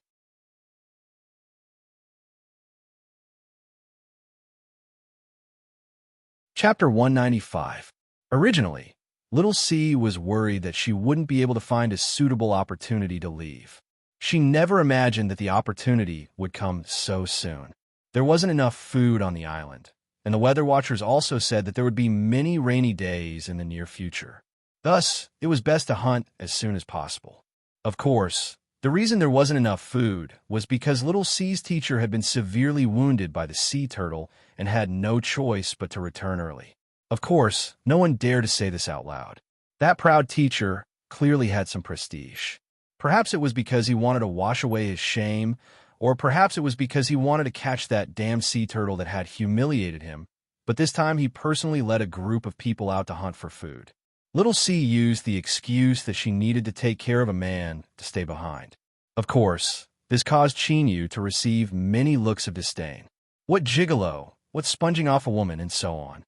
Luckily, Chinyu's heart was strong enough that he was able to remain indifferent to these matters. Little C curiously asked him why, but Chinyu only smiled and didn't explain. Did he have to say that, in his opinion, whether it was her teacher or that sailor friend that was bursting with male hormones, they were all as weak as bubbles that would burst with a single poke? Because he didn't care, he didn't care. If he wanted them to shut up, it would be a simple matter. To borrow a famous saying, a lion will never be an enemy of an ant. Fine, I made this up, but that's the general meaning. 2 days later, late at night, Little C carried a small bundle on her back and led Chinyu out of the courtyard. Most of the people she was familiar with had already gone out to sea, making leaving much easier, even though the so-called trouble was only what Little C thought. At the seaside, Little C looked back. There were only a few lights on the island, and it was blurry. She cut off the last bit of reluctance in her eyes and said in a soft voice, "Let's go." Chinyu flicked his sleeves, and a small boat appeared on the sea. Little C's eyes widened, and she impatiently ran onto it. The boat wasn't large, but it was exquisitely crafted. As Chinyu poured in magic power, a layer of light emitted from the hull, isolating it from the seawater. It didn't travel on the surface of the sea, but sank into the sea. Then, it violently tore through the seawater and steadily moved forwards. Little C's eyes widened. The magic treasure of a high-level cultivator far surpassed her imagination. This ship was only a small gift that Chinyu had received when he used his identity as Ning Qin to travel around the capital city. Perhaps the master of some sea spirit had hoped to use this to obtain a favorable impression from Grandmaster Ning. Therefore, he didn't really care. He turned around and sat down, smiling. "If you like it, I can give it to you after we leave the sea region." Little C whirled around. "For me? Really?" Chinyu raised his hand. "Do I look like I'm lying?" Little C screamed, "This is great. It's the best ship I've ever seen." She threw herself over to protect him. "You're too good. You're too good." An astonishingly soft feeling passed through his body. Chinyu drew back without a trace. "As long as you like it." Although he didn't know how Little C had saved him, he still owed her a favor. Giving her a small treasure could put his mind at ease. Little C didn't like the sea region, but after living in the sea for so many years, she clearly knew how important a boat was. She instinctively liked it. She appeared cautious. She touched here and there, a silly smile on her face from time to time. But soon, a broken corpse wrapped in seawater flowed over from afar. She instantly regained her composure, and her eyes sharpened. "It's someone from the island." Chinyu looked at it several times. The corpse was badly mutilated and should have been bitten by something. It was impossible to make out its appearance, so he had no idea how Little C had judged it. She hesitated for a moment. "I know it's a bit excessive, but can we go over and take a look? Our ship is fast enough. If we can save someone, then we can. If we can't, then we can leave, all right?" The girl didn't seem reluctant to leave the sea region. But she had grown up here, and there were so many people she knew. It wasn't easy for her to make the decision to leave, so how could she not have any attachments? Otherwise, she wouldn't be a person, but a stone. Chinyu nodded. "All right." With a thought, the bow of the ship turned slightly, heading towards the direction where the corpse flowed from. On the sea's surface, a great battle was raging. Both sides were humans that had come out to hunt, and sea monsters that were hiding in the sea region. All life forms in the sea had a chance to transform into sea monsters. Thus, the actions of humans had nothing to do with capturing or eating sea monster tribesmen. It was understandable that they were luring humans into a trap. Today was a perfect bait to kill the human hunters. Two intelligent sea monsters were chasing a school of fish, luring the ship into a trap. Sharks rapidly swam through the seawater. From time to time, they would leap up high and reveal a mouthful of sharp teeth, ruthlessly biting down on a sailor and dragging him into the sea. Highly toxic jellyfish floated around the ship. Their bubble-like bodies swelled up, ready to spit out venom at any moment. All the humans that tried to break out would forever be trapped in the icy, cold seawater. Many people had died, but the ship continued to persist. The sides of the ship had cannons that shot out spiritual strength that could also kill a massive number of sea monsters. The sea surface was already dyed red with blood. But as mentioned before, there was no right or wrong between the two sides. It was just that their races were different and their standpoints were different. When the small ship arrived, they just happened to see from afar a giant octopus sea monster wrapping its terrifying tentacles around the ship. It groaned in pain, and the hull of the ship began to tilt. It wouldn't be long before the ship was pulled into the seabed, and everyone on board would become food for the sea monsters. Little C's complexion paled, and her small body shivered. But after several glances, she turned around and tried to maintain her calm. Let's go. In her opinion, such a terrifying sea monster wasn't something that humans could contend with. If they jumped out now, they would only be sending themselves to their deaths. After seeing so many life and death situations, she knew how to make a decision in a life or death situation. If she couldn't save others, then she had to protect her own life first. Chinyu looked at the octopus sea monster. It was massive, and in addition to its ferocious appearance, it was extremely shocking. But as for its strength, it was around the middle or late golden core realm, beneath the gaze of the little girl. He seemed to think for a moment.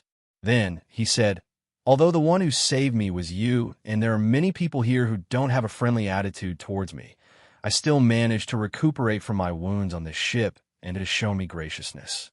Moreover, I've been looked down upon by others for so long, and I'm about to leave. If I can't show off my existence and let them understand how blind they are, I will be very disappointed." These words were long-winded and a bit forced, but Little C easily caught onto his true meaning. Her eyes widened. This is dangerous." Chinyu smiled. "It's fine. I'm very strong." After saying these words, there was a flash of light, and he flew away. In Little C's eyes, Chinyu had taken a single step and vanished. When he reappeared, he was right next to the ship.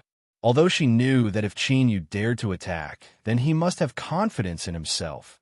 When she looked at his tiny body and compared it to the terrifying octopus sea monster, her heart leapt into her throat. What if in truth, there was no what if at all? After so much wind and rain, if something were to happen to such a minor character, then they might as well buy a block of tofu and kill themselves. What Chinyu did was to lift his hand and gently swipe downwards. A white sword light cut across the edge of the ship as fast as a beam of light. The tentacles that tightly wrapped around the ship that wanted to tear it to shreds and drag it to the seabed were cut off from the middle. Green blood sprayed out like rain. Then there was the pained roar of the octopus sea monster. Almost half of its tentacles had been cut off, and it was completely frightened out of its wits. It didn't even dare to look for who had injured it. It released the other half of its tentacles and turned to flee into the depths of the sea. The other powerful sea monster was a giant sea snake. It had been lurking beneath the sea, waiting for a chance to launch a fatal strike, or perhaps a hidden card to deal with the humans. As it saw the octopus sea monster's fate, it was scared half to death. It didn't even want to appear, and turned tail and ran away without a trace. The two bosses had already fled, but the remaining low-level sea monsters continued to attack. They had no idea what had happened. Chinyu released a wisp of his aura. Or rather, it was the aura of the tumor that appeared in the sea. The formidable suppression of a superior instantly caused the bloodthirsty, low-level sea monsters to wake up. They screamed together and turned to flee in all directions. In the blink of an eye, the densely packed and aggressive sea demons had all retreated. The people on the ship clearly hadn't regained their composure. Many of the sailors that had been drenched in the octopus sea monster's blood wiped away the blood on their faces and looked up at the sky with astonishment. Thus, Chinyu put on a pretentious act to the extreme. He smiled and waved his hand. "Everyone, there is no need to thank me. I will be taking little C away. You don't need to miss him." Puff! He fell into the sea and vanished from sight. On the deck, the sailors that had just escaped death all stared with wide eyes, as if they had seen a ghost in broad daylight. "It's that pretty boy. Did he save us?" "Stop dreaming. With that useless appearance of his, I can beat him down with a single hand." "I don't believe it either. It must have been some great human lord that was passing by and saved us out of kindness. That boy was just trying to show off along the way." "That's right. Didn't he fall into the sea just now? He must have been so scared that his legs went soft. That pretty boy, he couldn't have taken little C away, right? Holy shit, where is he? Catch him, I want to duel him." Beneath the sea, at the bow of the small ship, Chinyu was bathing in the girl's shocked and incredulous expression. He was originally feeling a bit lighthearted, but when the angry roars of the sailors echoed out from the ship, the atmosphere became strange. The girl's shocked expression also gradually became strange. She even felt as if she were suppressing herself from laughing out loud. "These bastards!"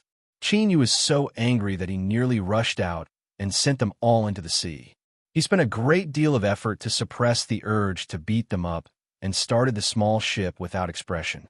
He only wanted to get away from these ungrateful things as soon as possible.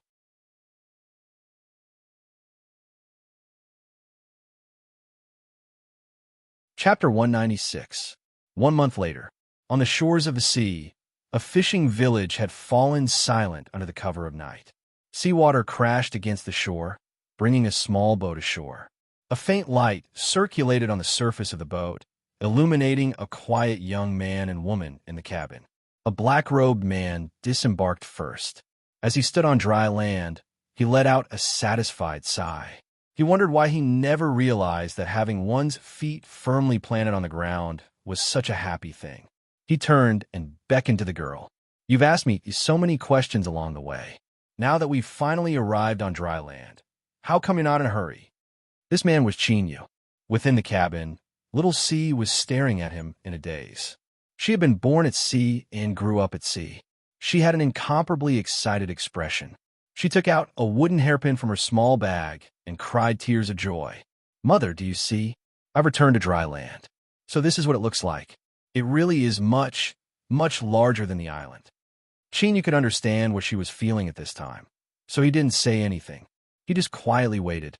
Luckily, this girl had grown up in storms since she was a child and had already forged a formidable mind. She soon regained her composure, and her red eyes were filled with surprise and joy. Little C stepped off the boat and gently knelt down. She reached out a hand and gently stroked the ground, her complexion gentle and sincere. After several breaths of time, she looked up and earnestly said, "Thank you." Chinyu smiled. "With Miss Little C accompanying me on the way, I was much less lonely." Little C stood up and smiled. "Now that we've returned to dry land, you have fulfilled your promise. From now on, you don't need to worry about me. Don't worry, you haven't truly seen my abilities yet. It won't be a problem for me to protect myself. I hope that in the near future I can find a husband and then spend the rest of my life with him. That would be enough for me." Chinyu's eyebrows arched up. "Let me ask you something. I hope you don't misunderstand. What is the ideal man in your heart like?" Well, in the end, he was a bit unconvinced. After all, he had seen many outstanding women along the way, but little C was the first to clearly tell him that he wasn't her type. Although he understood that this bit of unwillingness was pointless, young men were often very stupid sometimes. Chinyu was a man, and he was also very young, so he was no exception. Little C looked over in amusement. She pouted and said, "I said that you are very good, but you aren't to my taste. What I like is a slender scholar who wears a green robe and stands under a tree with a scroll in his hand. Of course, his face must be fair and his appearance must be handsome. Although this is a little superficial, I am indeed someone who believes in appearance." Chinyu coughed. Was she implying that he wasn't handsome enough? "All right, Although this was the truth, liking scholars was really too bad taste. Little C laughed happily, gasping for breath. You're leaving. Chinyu nodded, not denying it. Then, see you in the future. Chinyu smiled. Goodbye. He turned around and left. Watching him leave, Little C stretched her waist and revealed a happy smile. Then, she walked towards the fishing village. This is the beginning of another story. Chinyu smiled as he walked through the darkness. During this period of time, he had learned a great deal from Little C, such as optimism, such as tenacity. To be able to live with a smile on one's face after suffering was a very impressive thing. Those who could do this were probably also very impressive. Thus, he wasn't too worried, because Little C would definitely be able to live a happy life. He actually hoped that she would be able to find a scholar she admired soon and live a peaceful and happy life. As the east turned red and the great sun rose, Chinyu's figure appeared atop a low mountain. A fiery red light covered his entire body, as if he were wearing a blood-red armor. When he entered the sea region, he had only wanted to obtain the 5-element spiritual objects. Now his goal had been achieved. Regardless of how many tribulations he had experienced, he had still obtained some harvests. But while he had escaped unscathed and his cultivation had risen, there was someone else who was suffering. Shan Wugu, Chinyu whispered. Reason told him that even with his current cultivation, the influence of the demonic path wasn't something he could easily touch. But some things are like this. Even if you knew it was wrong, you still had to do it. Perhaps this was the reason why people were like this. Shua, Chinyu shot into the skies, vanishing from sight. 2 days later, within the borders of the Southern Empire, Homehold City. This city was located on the other side of a boundless mountain range. It was incomparably bustling with activity, with countless cultivators entering and exiting every day. It was both a transportation hub and a transmission center for all sorts of information. The demonic path had set up a branch altar here, and the one in charge was an early nascent soul demon, the Blood Guillotine, also known as Bloodthirsty Demon. Because this demon cultivated a cultivation method and suffered a backlash, he had to sleep in an ice coffin all year round, using the cold aura to suppress his boiling blood energy. On the surface, the Homehold City branch altar was the largest purchasing center here. There was no limit to all sorts of treasures, and as long as they were of good quality, they wouldn't be stingy with spirit stones. In this aspect, the demonic path could be considered to have done an excellent job. After all, no matter how vicious and evil they were, if they wanted to gain a foothold and earn benefits, they first needed a good reputation and credibility. Of course, bloody methods couldn't be lacking. The demonic path branch altar also did an excellent job in this aspect. After taking action several times, it allowed everyone to recognize just how cruel and powerful they were. Thus, the branch altar was very peaceful. In these past years, there were very few people that dared to cause trouble in their territory. In the underground chamber, besides a dim green oil lamp, there wasn't anything else. The gloomy light illuminated the stone coffin in the center of the chamber. The coffin was black all over, as if it were made from ink. It even dyed the ground black. Only by approaching it would one discover that this black wasn't pure darkness, but a manifestation of a condensed ice cold aura. Suddenly, this stone coffin, which contained a terrifying coldness, gently trembled. It cracked open a crack, and a white and delicate finger reached out from inside. It grabbed the coffin lid and gently pushed it open. Immediately, a beautiful woman sat up from within. She had the appearance of a 27 to 28-year-old woman, and her skin was as white as snow. At this time, she frowned, and 2 traces of blood red appeared in the depths of her eyes. Who is it that dares to be enemies with my demonic path? Are you seeking death? As her voice sounded out, the blackness on the ground spread outwards. In just a breath of time, it occupied the entire underground chamber. Who would have thought that the infamous bloodthirsty demon, who was rumored to tear apart women and devour them, was actually such a beautiful woman, graceful and elegant? Pa! Pa! There was the sound of footsteps. As they stepped on the blackness on the ground, there was a faint cracking sound. This was the sound of endless ice condensing into tiny icicles that were breaking apart. Chinyu walked out from the darkness. He didn't hide his appearance at all, and simply looked at her calmly. Within the stone coffin, bloodthirsty demon's eyes narrowed. She couldn't sense the depths of this person. It was like an invisible fog had completely covered up his aura. But without a doubt, this young man was extremely strong. The fact that he wasn't affected at all by the ice-cold aura she released was proof of this. But even more so, it was because of the strong, beating heart in his chest. Thump, thump. A faint sound constantly entered her ears, throwing her heart into chaos. Gradually, she found it hard to suppress her desire. What alluring blood! If she could dig out this heart and chew on it, the taste would definitely be wonderful. It would be extremely chewy. Thinking this, bloodthirsty demon stretched out her pale red tongue and licked the corners of her lips. There was an endless sense of savagery, but there was even more temptation. What a strong little brother. If you can serve this big sister well, perhaps I can spare your life. Chinyu had a calm expression. I admit that you are very beautiful, but I have no interest in old women. So, if possible, please show some respect. There was no need for anything else. Just calling her an old woman was enough. Bloodthirsty demon's complexion stiffened and then darkened. Is that so? Then let Big Sister show you just how stupid it is to say such words in front of a woman who loves beauty. She lifted a hand and grasped forwards. The air was icy cold. Like an invisible hand, it grasped at Chinyu. With just a single strike, the strength of an early nascent soul was revealed. A powerful aura swept out, overwhelming the world. Chinyu punched out. There was a deep sound in the air, like the beating of a leather drum. He stood where he was, not moving at all.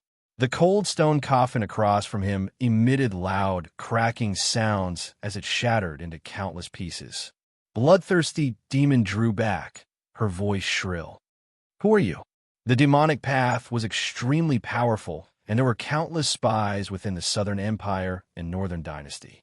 Disregarding everything else, they had detailed records of all nascent soul realm powerhouses and above. With bloodthirsty demon status, she naturally had the qualifications to look through these records. But she had never seen this cultivator in front of her. This person's fist had been able to force her back. This meant that he had at least the strength of a middle nascent soul. Chinyu lightly said, Don't waste time. The aura here has been blocked, so no one will know. Now, I have several questions that I hope you can answer. Bloodthirsty demon covered her mouth and smiled. There is no need for you to appear so cold and callous. You just want to inquire about some information. I will tell you everything I know. Very good. Then, the first question is, where is Shan Wugu? Bloodthirsty demon's eyes flashed. Shan Wugu. Oh, you mean that traitorous boy? He failed to live up to the Lord Demon Monarch's trust and was banished into the Myriad Demon Caves. With his strength, he might still be alive. Where is the Myriad Demon Caves? The Demonic Path High Command. Bloodthirsty demon smiled. It is a place that the Demon Monarch guards all year round. I advise you not to have any random thoughts, otherwise I fear you will lose your life. She paused for a moment and then revealed a solemn expression. But I can make a deal with fellow Taoist. As long as you agree to let me go, I will tell you a secret regarding how to enter and exit the Myriad Demon Caves. Of course, the premise is that you want to rescue Shan Wugu. If you are his enemy, then there's no need to do anything. In the end, he will die. She winked. How about it? I am very sincere. I can swear a demonic path oath that I will not give you any false information. Chinyu hesitated. Across from him, bloodthirsty demon's eyes flashed with satisfaction. Of course she would give him true information. It was indeed possible to quietly enter and exit the Myriad Demon Caves, but that was not only where the Saint Monarch guarded, but also where the Saint Monarch went into seclusion. Calculating the time, the Saint Monarch should be in the Myriad Demon Caves right now. As long as this person entered, all that awaited him was death. Chinyu nodded. Very well. I agree to your conditions.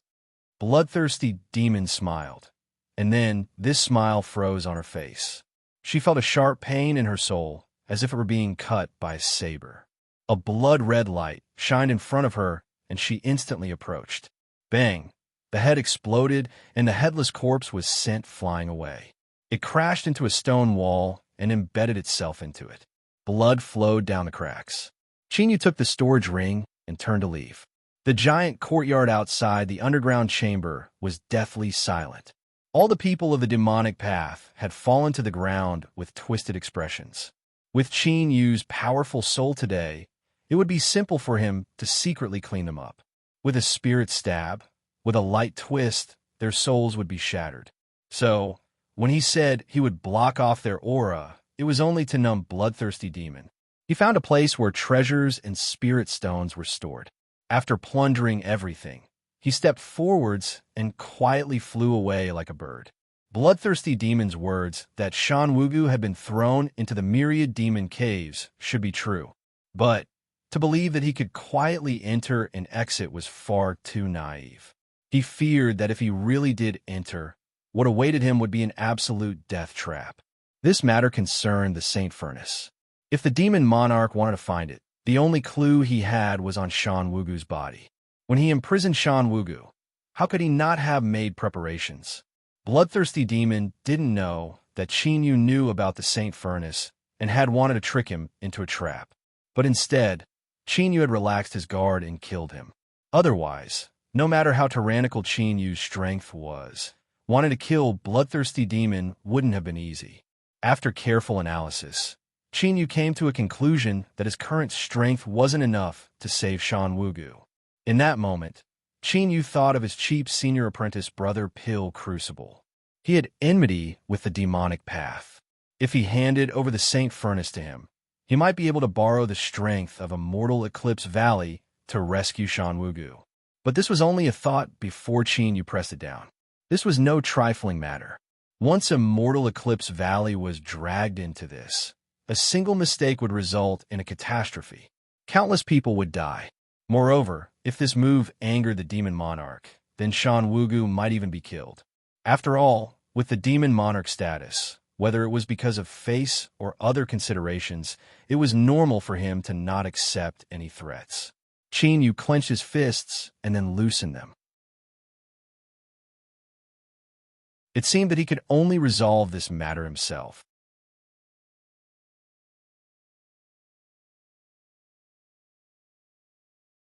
Chapter 197. If he wanted to save Shan Wugu, increasing his strength was the only way. Then, there were two choices placed in front of Chinyu. First, increase your cultivation with all your might. If his 5 elemental golden cores could make a breakthrough and reach the nascent soul realm, he would be able to put up a fight even against the demon monarch. The second was to forge the 5 elemental magic swords. The 5 elements sword diagram condensed the swords of the 5 elements, and its power was unparalleled. But only when combined with the real 5 elements sword could its power be pushed to the extreme. The former was difficult and fundamental, while the latter was relatively simple and supplementary. There was nothing much to say. Let's just attack from both sides. He looked back at the bustling Homehold city. It was clear that what happened in the demonic path branch altar had already been discovered. Chinyu gathered his thoughts. He took a step forward and held away. 2 days later, Severed Spirit Mountain. As Chinyu walked forwards, he could feel that the heaven and earth spiritual strength here was increasingly rich. This was related to the ancient cultivator's cave dwelling, but the radiant redwood planted in the valley should also be one of the reasons. After all, the radiant redwood itself had the ability to condense heaven and earth origin energy and form its own domain. Perhaps it wouldn't be too long before this Severed Spirit Mountain would attract a large number of cultivators because of the rich spiritual strength of the world. This is a small problem. Perhaps I should think of a way to eliminate the possibility of being disturbed in advance. Chinyu thought for a moment. Then, he looked up at a mountain not too far away. His fingers formed a sword, and a white sword light flashed. Rumble. The entire mountaintop was directly cut in half, and the cut was as smooth as a mirror. With a flick of his sleeve, the mountaintop was wrapped up by an invisible force, and after a shattering sound, it turned into a huge steel that fell on the cut. Everything within a radius of 300 miles is forbidden. Anyone who dares to enter will die. Faint traces of sword intent flowed between his words. Although it wasn't much, it was enough to frighten the heart. Qin Yu's lips curved up in a smile. This should be enough. Severed Spirit Mountain was very large, and occupying the entire mountain would be too domineering. 150 kilometers was just right. A moment later, the mountain valley appeared in sight. After looking at it several times, Qin Yu frowned. The mountain valley's array formation was basically intact, but there were still some areas that had been damaged. His first thought was that the radiant red wood had been discovered. With a leap, he passed through the clouds and landed on the ground. He turned his head and saw that the radiant red wood was still intact. Qin Yu relaxed a little. But in the next moment, he couldn't help but frown. Hum, hum. With the sound of vibrating wings, a swarm of yin-yang twin ants flew up from the radiant redwood. Their numbers had clearly increased. It was clear that they had reproduced many descendants during this time. This was nothing much, but this swarm of yin-yang ants actually showed hostility. Something was not right. Qin Yu's eyes sharpened. He looked at a clearly larger yin-yang twin ant in the swarm of ants. Its aura didn't seem right. Thinking for a moment, Qin Yu was startled to discover that this yin-yang twin ant's aura didn't seem right. It seemed to be in a similar situation to the Ant King. In other words, it was also subdued by someone and controlled the ant colony, leaving them here. It seemed that someone had indeed come here and discovered the existence of the radiant redwood. For some unknown reason, this person didn't touch the radiant redwood, but rather subdued the ant swarm to guard it. Qin Yu nearly laughed in anger. Not long ago, someone had said that he was not to his liking, and now someone had actually reached her hand into his bosom. This was simply preposterous. It's always been yours truly who snatches other people's treasures. This was the first time he had experienced such a thing. Most of the yin-yang twin ants could still recognize the aura of the Ant King on Qin Yu's body. Thus, although they were a bit hostile, they hesitated. This clearly angered the new Ant King. It had already become the ruler of this swarm of yin-yang twin ants. So how could it allow the aura of another Ant King to affect its authority? With a sharp cry, the swarm of ants stirred, as if they would rush over at any moment. This caused Qin Yu's face to darken. He took out the Imperial Spirit Bag. With a thought, the Ant King and a large number of yin-yang twin ants flew out. He didn't need to worry about what happened next. They would clean up the mess on their own. Seeing the Ant King rush out with its subordinates, Qin Yu knew that this matter would soon be over. And as he thought, the yin-yang twin ant that had been subdued wasn't the Ant King's match at all. It was easily dismembered on the spot. But at this time, a circle of black light erupted from its corpse. It condensed into a skull that shot towards the Ant King and drilled into its body. Then, Qin Yu realized just what this black skull was. The Ant King's consciousness became chaotic, as if it wanted to escape his control. What a good cultivator. He actually had this sort of trump card. If Qin Yu weren't here, then even if the Ant King killed the traitor, it would likely still be enslaved. With a cold snort, Qin Yu lifted his hand, and the Ant King fell into his palm. His powerful divine sense rushed into its body like a raging tide. In the next moment, his divine sense entered a blood-red world. The black skull cackled. Since you have come to my purgatory, your only choice is death. Qin Yu's figure appeared. He glanced at it and then thrust his hand forwards. Within the blood-red world, there was a terrifying rumbling sound. Across from him, the black skull screeched, as if it never imagined that Qin Yu's soul would be so powerful. It turned to flee, but in the next moment it froze. With a miserable howl, it shattered into countless pieces, and the blood-red world collapsed with it. Qin Yu opened his eyes. The Ant King in his palm was dispirited. It opened its eyes and pitifully said, "All right, I know you were wronged. When I find this person in the future, I will definitely give you an explanation." The cultivator that tried to control the Ant King was extremely strong. He should be at the nascent soul realm. But bloodthirsty demon Qin, you could kill him if he wanted to without any fear. It was best if this person came knocking on his door. If he dared to touch his yin-yang twin ants, then he must be tired of living. At the same time, in a hidden cave dwelling far away, a brown-clothed old man fiercely opened his eyes. He spat out a mouthful of blood, his face filled with anger. "Damn it, you destroyed my divine sense. Once I leave seclusion, I will tear you to shreds." Qin returned to the valley and began to cultivate. At the same time, he borrowed the little blue lamp to speed up the growth of the radiant redwood.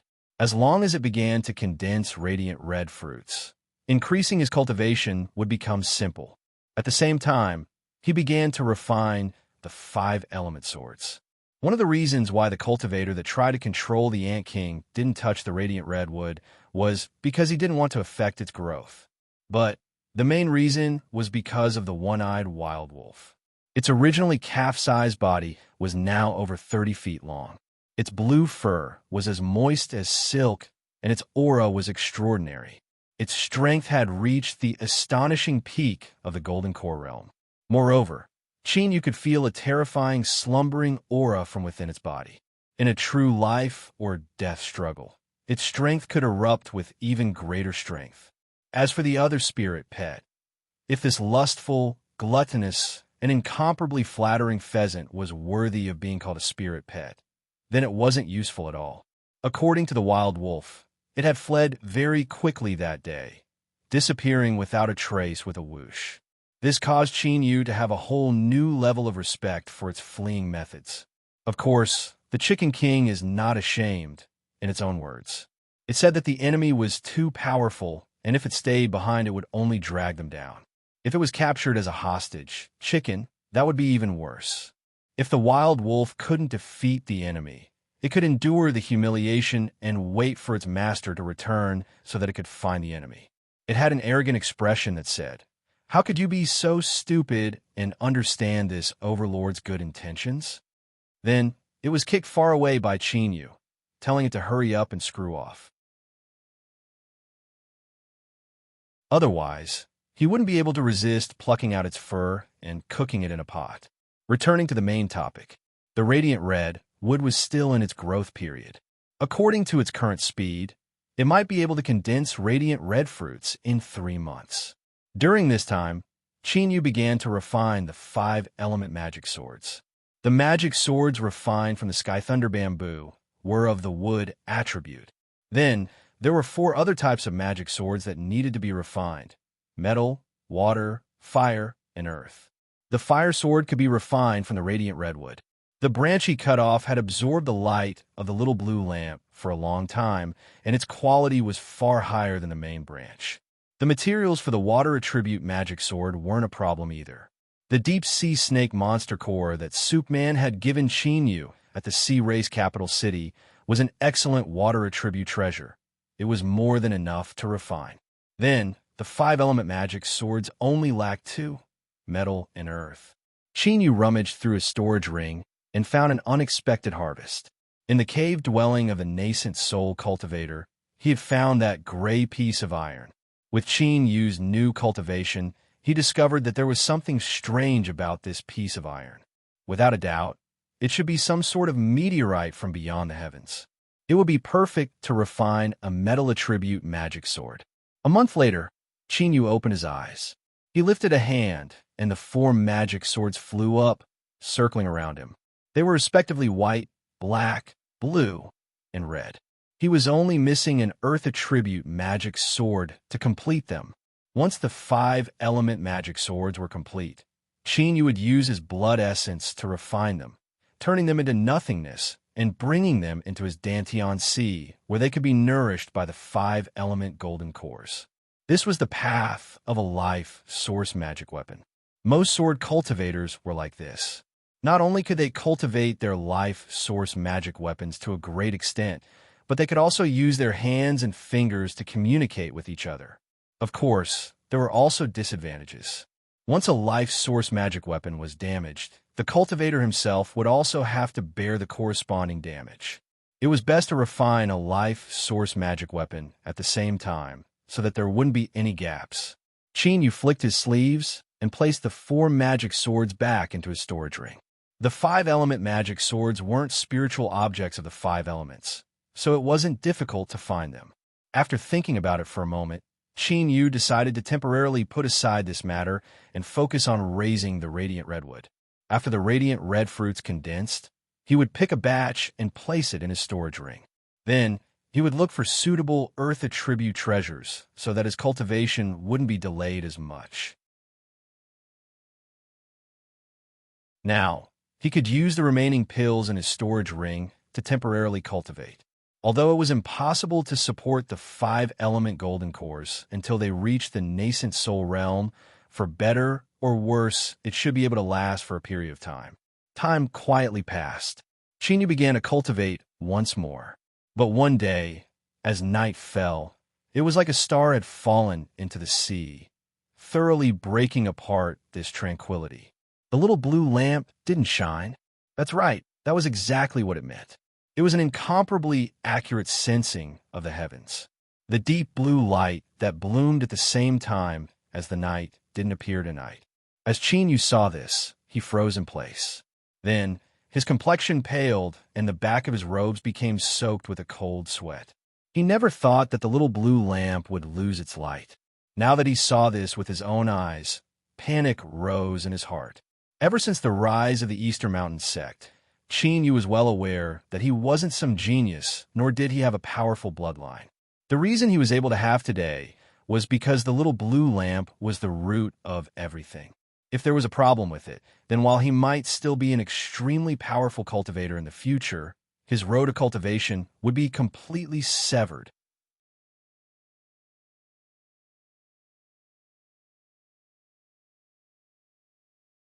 Chapter 198. Calm down, don't panic. Qin Yu forced himself to calm down, but no matter how hard he tried, there was no effect. He couldn't help but bitterly smile. Sure enough, his usual self-confidence was only built on his foundation. Now that there was a problem with the little blue lamp, he really began to panic. He thought of moon-praying shrine and that mysterious saint flower. Could it be that the little blue lamp had encountered a similar problem? But if moon-praying shrine could find him, then who could he look for? All right, even if there was someone who knew what was going on, could he go?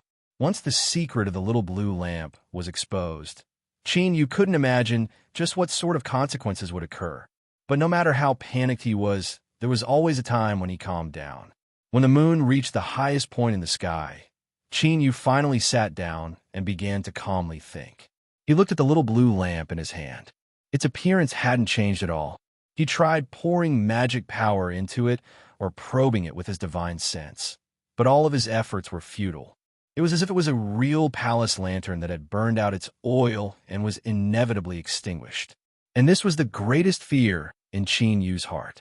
He sat there for an entire night without any clues. As he was exhausted, winds began to rise in the skies above Severed Spirit Mountain. A terrifying, formless will descended upon this mountain range, covering the hearts of all living beings. Countless wild beasts lay on the ground, their bodies trembling. At the place where Qin Yu had cut down the mountain and set up the stone tablet, several cultivators had dignified expressions and were occasionally whispering to each other. At this time, their complexions changed and they looked up into the skies. There seemed to be an inkstone overturned there, and thick ink quickly spread. In the blink of an eye, the sky turned into night, so deep that it made one's heart tremble. An incomparably terrifying aura descended from a darkness. It seemed to carry with it the wrath of the heavens and earth, as if it wanted to annihilate all living things in the world. What is this?" a female cultivator exclaimed. No one answered her. Even the man who usually fawned over her had a deathly pale face, and his eyes were filled with fear. They wanted to escape, but their feet seemed to be rooted to the ground, and they couldn't move at all. They could only wait stiffly. An invisible fear gripped their hearts tightly like a giant hand. Even breathing became difficult. In a mountain valley, Qin Yu looked up. His eyes pierced through the great array formation and saw the dark horizon. He wasn't unfamiliar with this aura. When he had helped Yun Shueqing cross her golden core heavenly tribulation, he had felt the world's killing intent. This was the same feeling. However, compared to before, today's aura was much more intense and terrifying. Chinyu instantly understood. This world had sensed that there was a problem with the little blue lamp, so it wanted to destroy it at this point in time. Absolutely not. He clenched his fists and placed the little blue lamp in his storage ring. He took a deep breath, the panic and fear in his heart transforming into rage. In his opinion, the little blue lamp's sudden extinguishing was inextricably linked to the heavens and earth. After all, he had clearly sensed the urgency of the world to destroy him. Damn it! Touching the little blue lamp was the same as destroying his foundation and cutting off his road to the great Tao. Even the heavens and earth could not forgive this.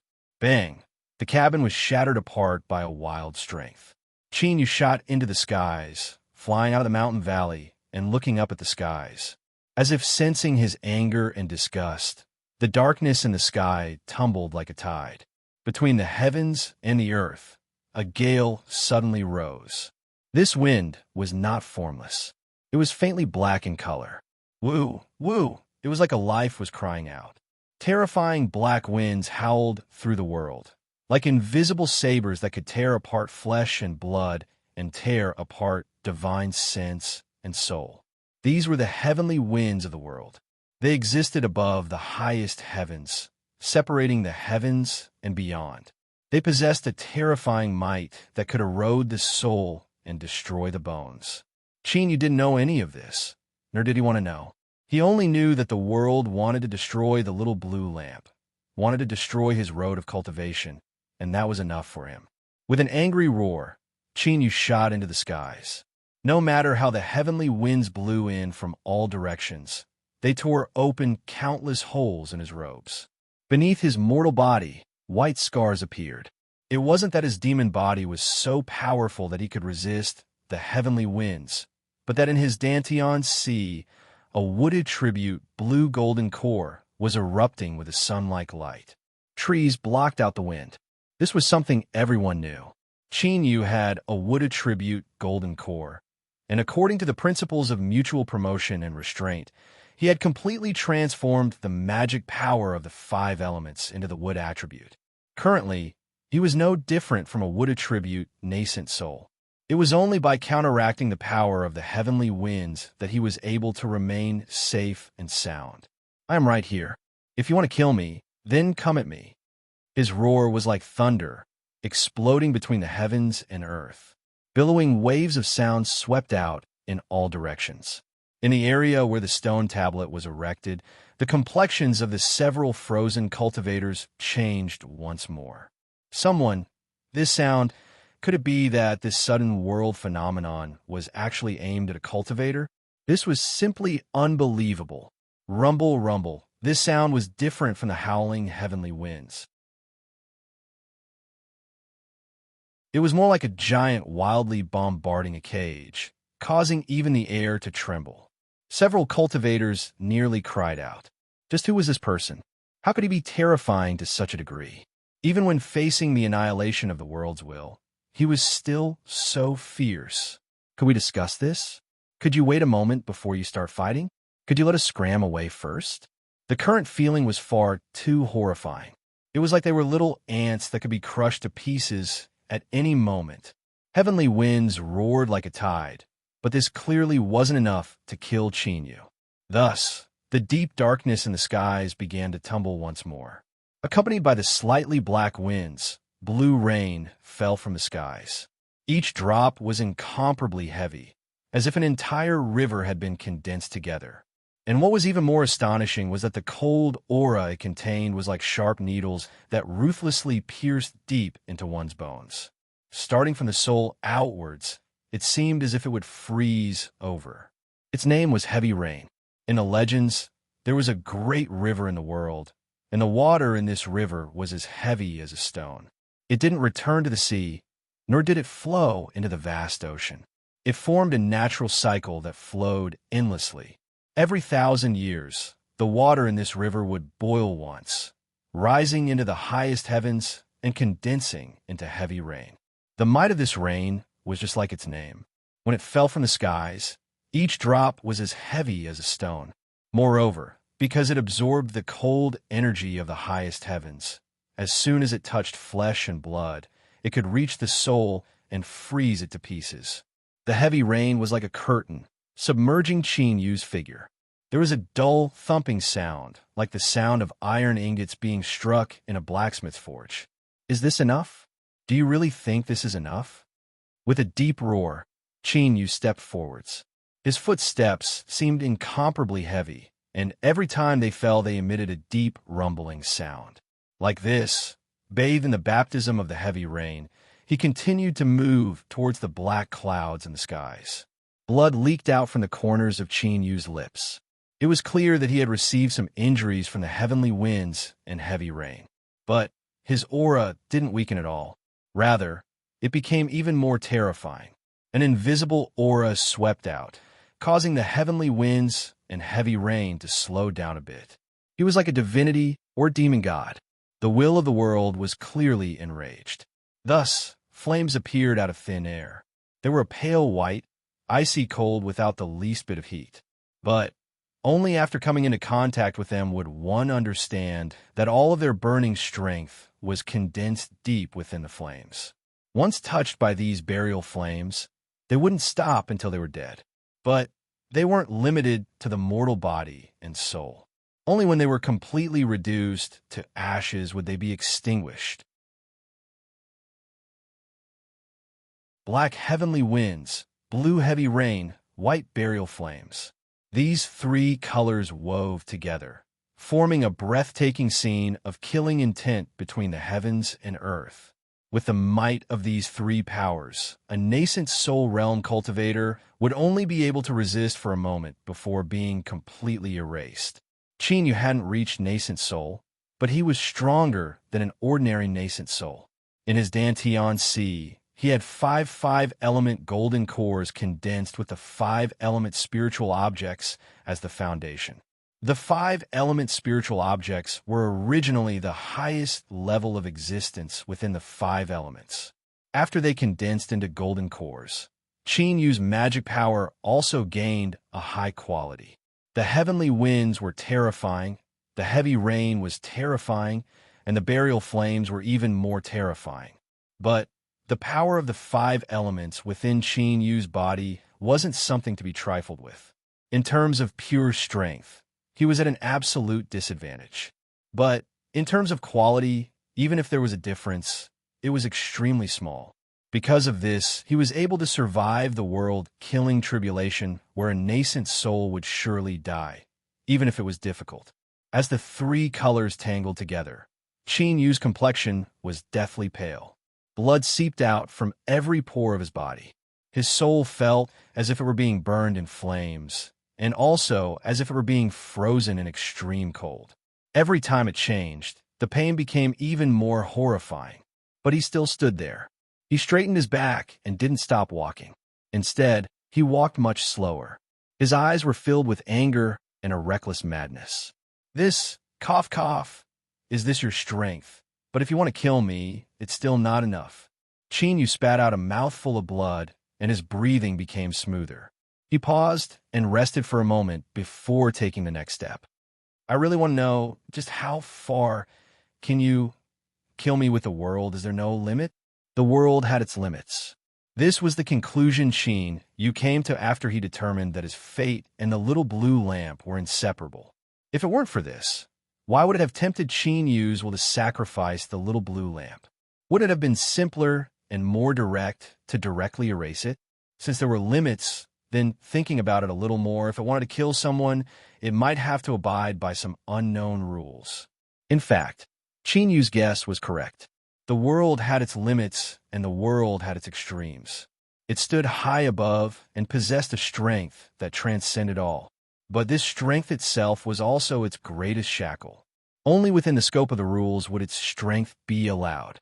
To be more precise, no matter how much the invisible will wanted to kill Qin Yu, it could only use the strength it could. For instance, surpassing a boundary. This should have been enough to kill any cultivator the world wanted to destroy. After all, there was a disparity of a boundary and the terrifying strength of the killing tribulation. When all of this was added together, it was nearly impossible to resist. But such a strange existence had appeared. Not only did he have the 5-element golden cores, but he also had an incomparably powerful demon body. At the golden core realm, he could contend with a nascent soul. This was why the world-killing tribulation had been dragged into such an awkward situation. It couldn't kill Chinyu. Of course, if the astral winds, heavy rain, and burial flames could continue for several hours, then it could slowly wear him down. But as luck would have it, there was also a time limit. When the time limit was reached, even if the person facing the tribulation didn't die, it could only retreat and wait for another opportunity. These were the rules. So, when Chinyu truly approached the black clouds in the skies and felt himself within reach, it began to dissipate without warning. The astral winds, heavy rain, and burial flames all vanished. It was like everything he experienced just now had been nothing but an illusion. But the surrounding area was in a complete mess, and that was the best proof of this. The world-killing tribulation had once descended and then retreated.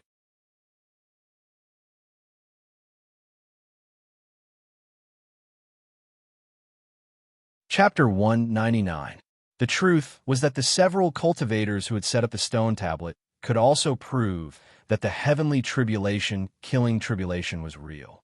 At this time, their mouths were wide open and cold sweat dripped down their foreheads. Heavenly winds, heavy rain, burial flames. Although they hadn't personally experienced them, they could still feel the terrifying aura they contained, a strength that could completely erase all of them. But what did they see? Heavens! A cultivator had faced the world-killing tribulation, and yet he hadn't taken a single step back. Instead, he had stepped into the skies, approaching step by step, and finally scared away the world-killing tribulation. That's right. In their opinion, the world-killing tribulation that was bound by the rules and had to disperse had been scared away by Chinyu. This caused the awe in their hearts to break through the horizon.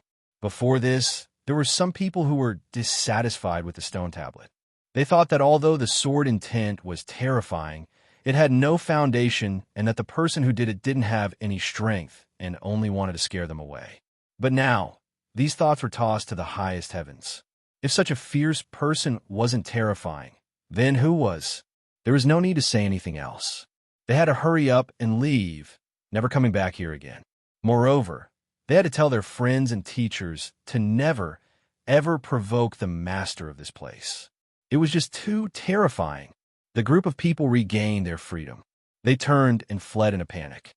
As they swept their eyes over the blood-soaked figure in the skies, they revealed a deep fear. Through them, news of a hidden powerhouse living in Severed Spirit Mountain spread out.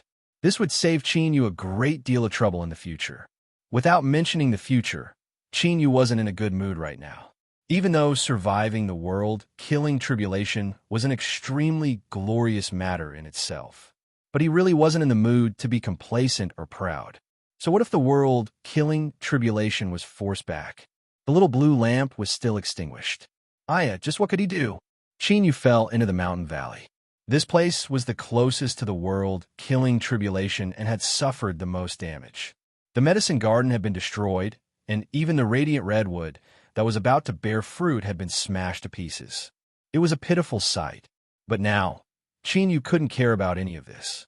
He sat down in front of the collapsed wooden house, his eyebrows furrowed together.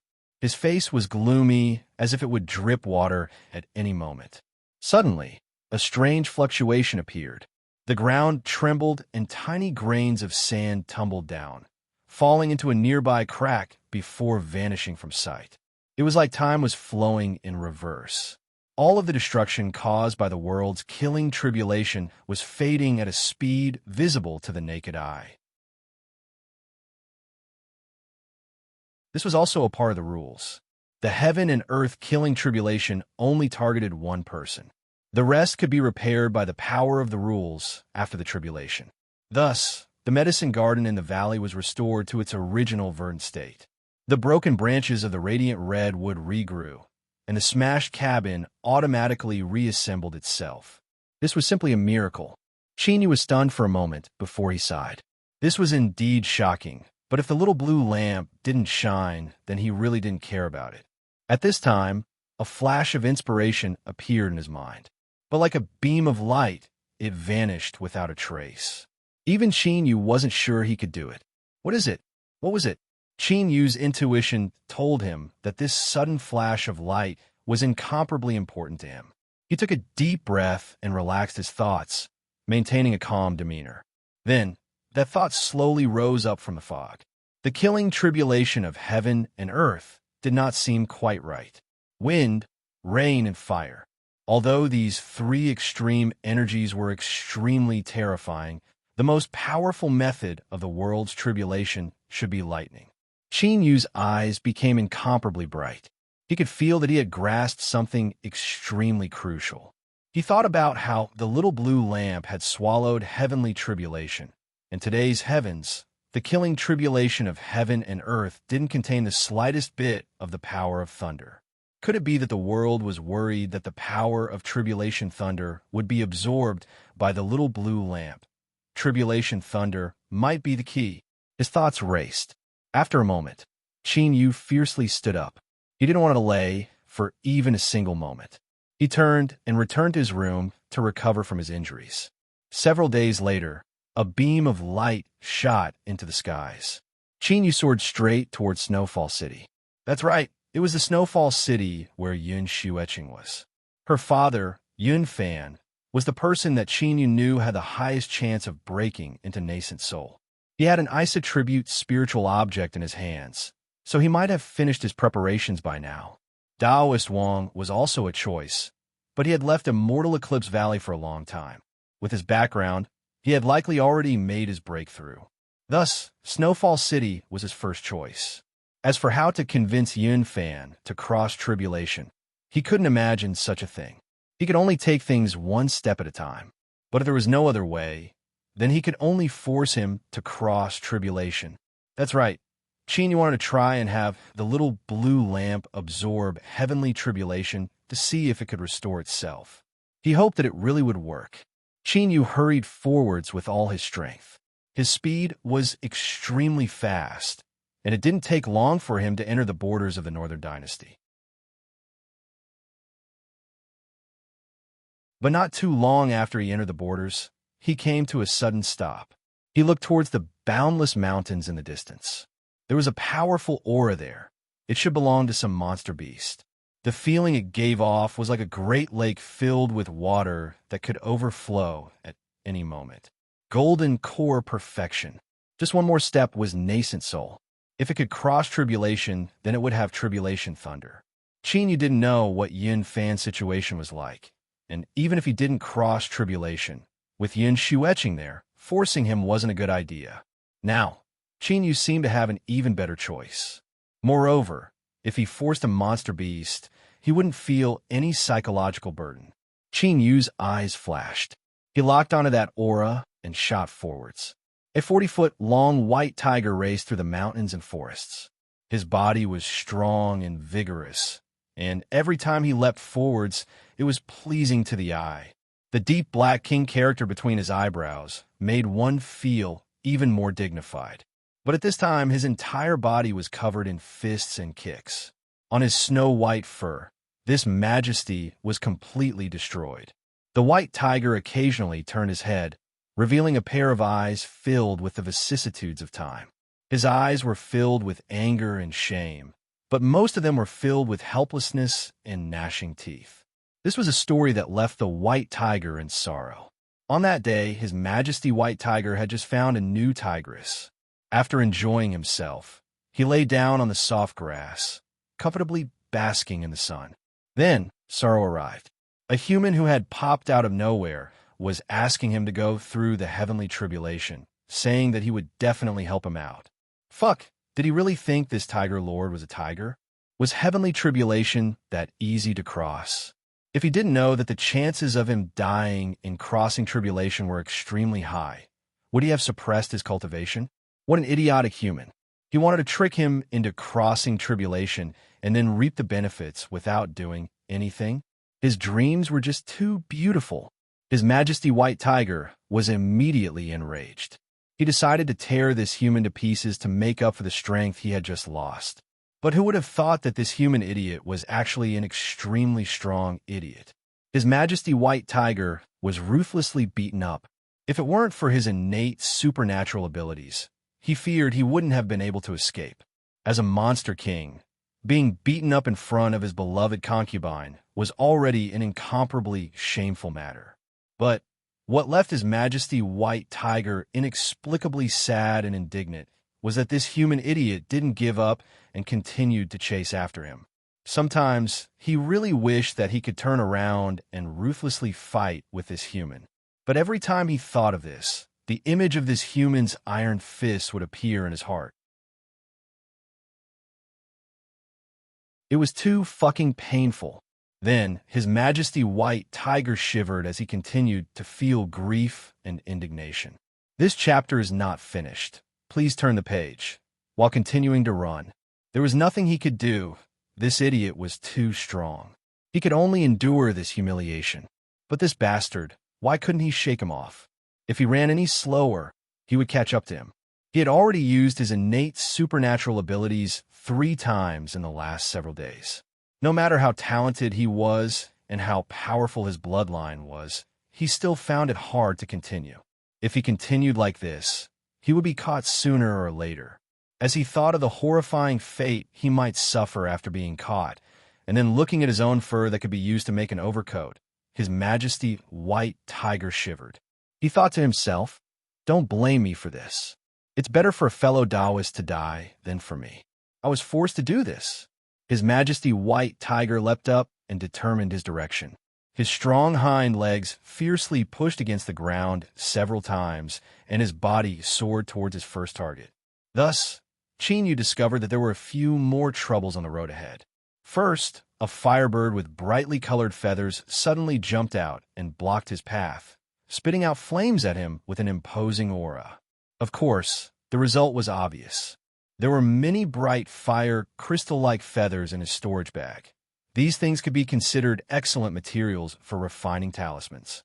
Then, not long after, there was an extremely strong wild boar. Its entire body was covered in thorns that were wrapped around countless trees and stones. After a long period of time, these thorns had condensed into a solid armor. In addition to the 2 curved fangs that jutted out from its lips, it was extremely fierce. In order to commemorate this, Chinyu chose a boar thigh and prepared to barbecue it when he had free time. Barbecued wild boar thigh. When he was at the Eastern Mountain sect, Lang Tu had once cooked this, and it had tasted quite good. Following that, Chinyu encountered the 3 most powerful swamp alligators. They lay in the mud like dead trees, not even the tiniest bit of their aura leaking out. Caught off guard, Chinyu was nearly bitten by them and dragged into the swamp. When the 3 swamp alligators joined forces, their strength was tyrannical to the extreme. Chinyu had to expend some effort to kill them one at a time. However, his harvest was also satisfactory. This was because the teeth of the 3 swamp alligators all met the refining requirements. Perhaps it was because they shared a close bloodline, but the teeth of the 3 swamp alligators could be refined together. This was a pleasant surprise. The materials were key, but the quantity was even more important. The more parts there were, the more terrifying the might would be. The teeth of these 3 swamp alligators were enough for Chinyu to refine into a terrifyingly powerful magic tool. It was all thanks to the White Tiger. Otherwise, how could Chinyu have found 3 cute swamp alligators? Thinking of this, Chinyu's lips curved up in a smile. After encountering these powerful monster beasts here and there, Chinyu would inevitably be delayed for some time, and the distance between him and the White Tiger would inevitably increase. Relying on its familiarity with this mountain range, the White Tiger ran for another day. Then it stopped, panting for breath. It turned its head and revealed a human-like smile. It had finally thrown off that damned human. Moreover, it had taken advantage of this chance to borrow a knife to eliminate several fellows in this mountain range that had never been obedient to it.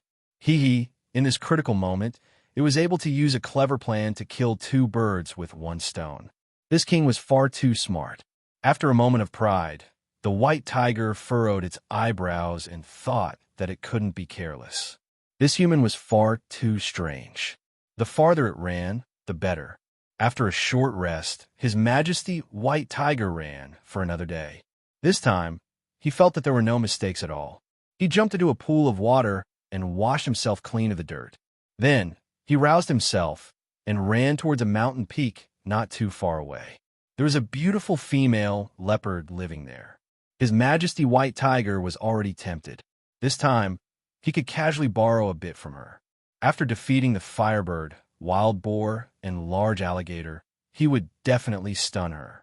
At that time, he would be able to have a taste of her.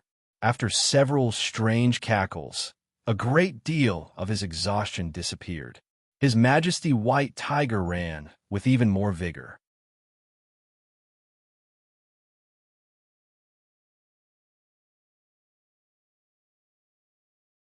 Chapter 200.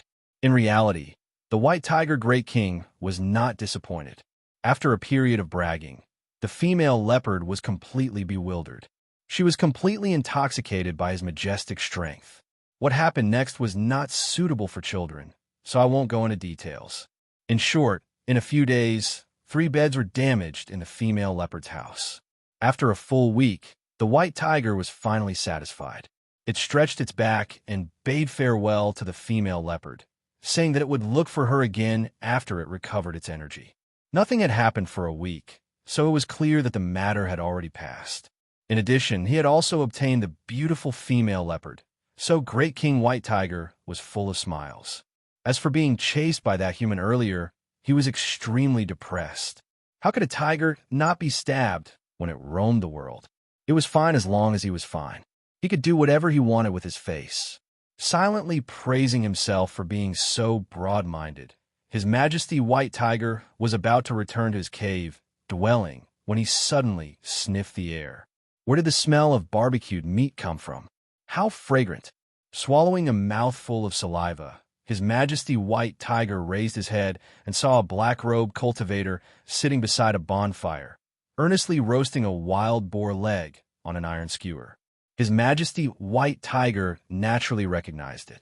They had been fighting openly and covertly for so many years, and he had experienced the ferocity of the wild boar's thick thigh, so he naturally had a deep impression of it. His Majesty White Tiger's body stiffened. He looked at the human cultivator who was focused on roasting the meat and thought to himself, "You can't see me, you can't see me." Then, he turned around, wanted to quietly flee. "Stop right there. If you continue to run, Chin, won't be polite anymore." A light voice echoed out. His Majesty White Tiger gnashed his teeth. He turned and roared. "Just what do you want to do?" A monster king at the peak of the Golden Core realm, who was close to touching the nascent soul realm, might not be able to transform into a human form, but it was easy for him to speak. Chin looked up. He said, "It's simple. I want you to cross tribulation." The white tiger roared, "You are delusional. Don't think that this king doesn't know that you want to harm me." Chin had no expression. "If I wanted to kill you, I wouldn't need to go through so much trouble. If I wanted to, you would have already died." These words were very arrogant, as if he didn't put His Majesty White Tiger in his eyes, but it seemed like there was no way to refute it. His Majesty White Tiger was dumbfounded. It raised its paw and scratched its head in confusion. "Chin, picked up the roasted pig leg. My cooking skills are quite good. Since you've eaten your fill, let's get started." The white tiger gritted its teeth and leaped over a few times. It hugged the wild boar's leg and chewed on it. It finally realized that it couldn't escape at all. Moreover, if this stalemate continued, this human cultivator might really kill it out of anger. Since that was the case, he might as well try his best to transcend the tribulation. Although there was a high chance that he would die, what if he succeeded? When the time comes, you'll know how powerful I am. Bang! The white tiger threw away the leg bone of the wild boar. It raised its paw and wiped the oil off its paw. Then, the white tiger roared towards the sky. Its body faintly swelled up, and a powerful aura burst out of its body. He no longer suppressed his cultivation and chose to break through on his own initiative. The skies rapidly darkened and black tribulation clouds appeared. The terrifying pressure caused the nearby female leopard's heart to tremble and her eyes to blur. She thought that he was so handsome and domineering, but what could she do now?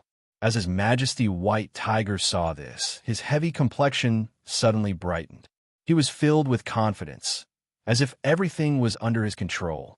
Although he hadn't made any preparations to cross tribulation, he couldn't lose face in front of a woman. He had to maintain his dignity no matter what.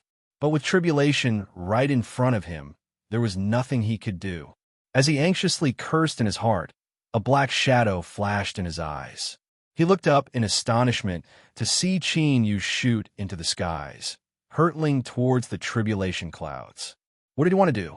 Unfinished chapter. Please turn page. What? The White Tiger was stunned. Then he understood. In the tribulation clouds, blinding arcs of lightning flashed. Qin Yu raised his hand and threw the little blue lamp into the tribulation clouds. Following that, the black clouds tumbled like a tide. Tribulation thunder crazily roared, and the terrifying aura caused His Majesty White Tiger's legs to shiver. He didn't doubt that if this tribulation thunder really descended, this Tiger Lord would die a miserable death. But while the tribulation thunder was loud and its aura was incomparably terrifying, it still didn't descend.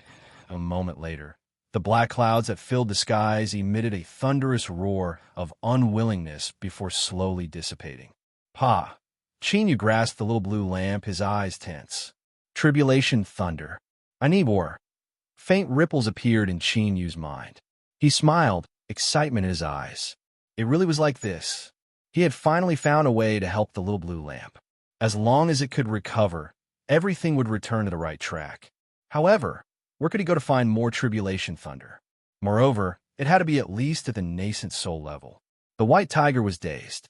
He looked at the human in midair, his mouth wide enough to fit a boulder in. Could someone tell him just what was going on here? Was he hallucinating, or had the world gone mad? Heavenly tribulation. This was nascent soul heavenly tribulation. How could he quietly cross it like this? If heavenly tribulation didn't descend, then he could accept it. But it had clearly appeared, and yet it had ended in such a manner. A tiger's head, but a snake's tail. No, this wasn't even a head, much less a tail. The White Tiger suddenly remembered that when Qin Yu was about to descend, he had thrown something into the tribulation clouds. Could it be because of that thing? The White Tiger's breathing suddenly became heavy and his eyes blazed with heat. If he could obtain that thing, wouldn't crossing tribulation in the future be no pressure at all? To the monster race, was there anything in this world more blissful than this? The White Tiger roared. There was a series of crackling sounds from within its body, and it suddenly grew to 60 feet tall. What was even more astonishing was that a pair of black wings drilled out from its back, spreading out to be over 100 feet wide. The texture of the wings was like metal, and with a single flap they set off strong winds that filled the skies. The so-called tiger with wings was like a tiger that had grown wings. There was simply no comparison between a tiger with wings and a tiger without wings. This represented a formidable transformation. The White Tiger's black wings only existed in legends. This was enough to prove the White Tiger's powerful bloodline, as well as the sudden rise in its strength. Roar! The White Tiger excitedly roared. Its thick front claws cut through the ground, easily tearing apart the stone like tofu. It looked up at Qin Yu, a mocking sneer in its eyes, as if it were saying, "Boy, you never thought this would happen." Once this Tiger Lord made a breakthrough, even the heavens and earth shook. Now it's my turn to take revenge. Hey, you human cultivator, hurry up and hand over the treasures in your hands. This Tiger Lord will be merciful and spare your life. Otherwise this day, next year, will be the anniversary of your death. His aura was truly astonishing, mighty, and domineering. Qin Yu's thoughts were interrupted. He frowned. This action startled the White Tiger, and it immediately cursed him for being useless. This tiger lord had already broken in a nascent soul, and his wings had grown out. So how could he possibly fear a little cultivator like him? In anger and shame, the white tiger slammed its front claws down on the ground. With a loud bang, the earth collapsed and countless cracks spread out. What are you looking at? Hurry up and hand over the treasures. Chinyu's lips curled up in a sneer. Do you really think that just because I helped you cross heavenly tribulation, I won't be able to do anything? This chapter is not finished. Please turn the page to deal with you again, right? The white tiger's heart skipped a beat. It stubbornly said, "Don't try to scare this tiger lord. Do you think I grew up eating vegetables?" Chinyu waved his hand, and 3 swamp alligator fangs appeared. There was a total of 609 magic tools refined from them. In truth, even he didn't know how powerful these magic tools were, but there was no doubt that they were terrifying. While the white tiger was immersed in the pleasures of women, Chinyu didn't remain idle. After refining the swamp alligator fangs, he had another powerful trump card in his hands. Before the little blue lamp recovered, he urgently needed some powerful treasures to increase his sense of security. Using them on the white tiger was naturally a waste, but taking them out to scare him was actually quite effective. White tiger's face instantly paled. All right, it really couldn't be seen, but it could be seen that the confidence in his eyes had been shattered to pieces. Chinyu lightly said, "You want the treasure, don't you? It's in my hands. Come and take it." The white tiger squeezed out a smile. "I think there should be some misunderstanding between us." "A misunderstanding?" "Of course, it is an absolute misunderstanding. Fellow Taoist, just ask around. Who in these mountains doesn't know that I, the white tiger lord, value friendship and loyalty? Fellow Taoist helped me cross heavenly tribulation, and that is a great favor. I don't even have time to repay you. So how could I possibly have any ideas about fellow Taoist treasure? Just now, cough, cough, crossing heavenly tribulation went too smoothly, and I was pleasantly surprised, so I was just joking with fellow Taoist." "Oh, so that's how it is." Of course, of course." Chinyu smiled inwardly. He thought that this fellow's skin was truly thick. If the firebird, wild boar, and large alligator that died under his hands were to learn of this white tiger's words, would they be so angry they might crawl out of hell? He was in an extremely good mood right now, so he didn't mind speaking some nonsense. But it was only a few words. He flicked his sleeves and put it away. "Remember, you owe me a favor. If I need anything in the future, I will look for you." He turned and left. Using the blood escape, his speed instantly rose by 10 times, and he vanished from sight. Just as the white tiger was thinking about waiting for Chinyu to leave, he suddenly froze, and a cold sweat began to drip down his body. He never thought that Chinyu would have such a terrifying speed. If Chinyu really wanted to catch up to him, he would have done so long ago. But Chinyu had been following him from far behind, cutting down all the obstacles he had found along the way. Moreover, Chinyu had waited for an entire week and even played around with a female leopard. Was this fellow trying to destroy his confidence bit by bit, or was he a freak to begin with? But no matter which one it was, none of them were easy to deal with. The white tiger turned and left, but his thoughts had already changed. He thought that if this fellow really came looking for him in the future, and it wasn't too excessive, then he might as well reluctantly agree. After all, this tiger lord was a man of integrity. Every word he said was a trap, so he had to keep his word. That was how it was. Chinyu didn't know what the white tiger was trying to do, but he was thinking about where he should go next. Thinking about it, he should go to Snowfall City. After all, that was the place where he had the highest chance of finding nascent soul heavenly tribulation. Others feared heavenly tribulation like tigers, and the higher the level of a cultivator, the more they feared it. Even if they decided to go all out, they would often hesitate and prepare for many years. How could there be a cultivator like him, running around everywhere looking for it? It couldn't be said that this was unprecedented, but it should at least be considered relatively rare. Moreover, as long as the little blue lamp didn't recover, this sort of search would continue. You're tuning into the Warrior Lore YouTube channel. Don't forget to subscribe and join us on this journey to catch the most captivating stories.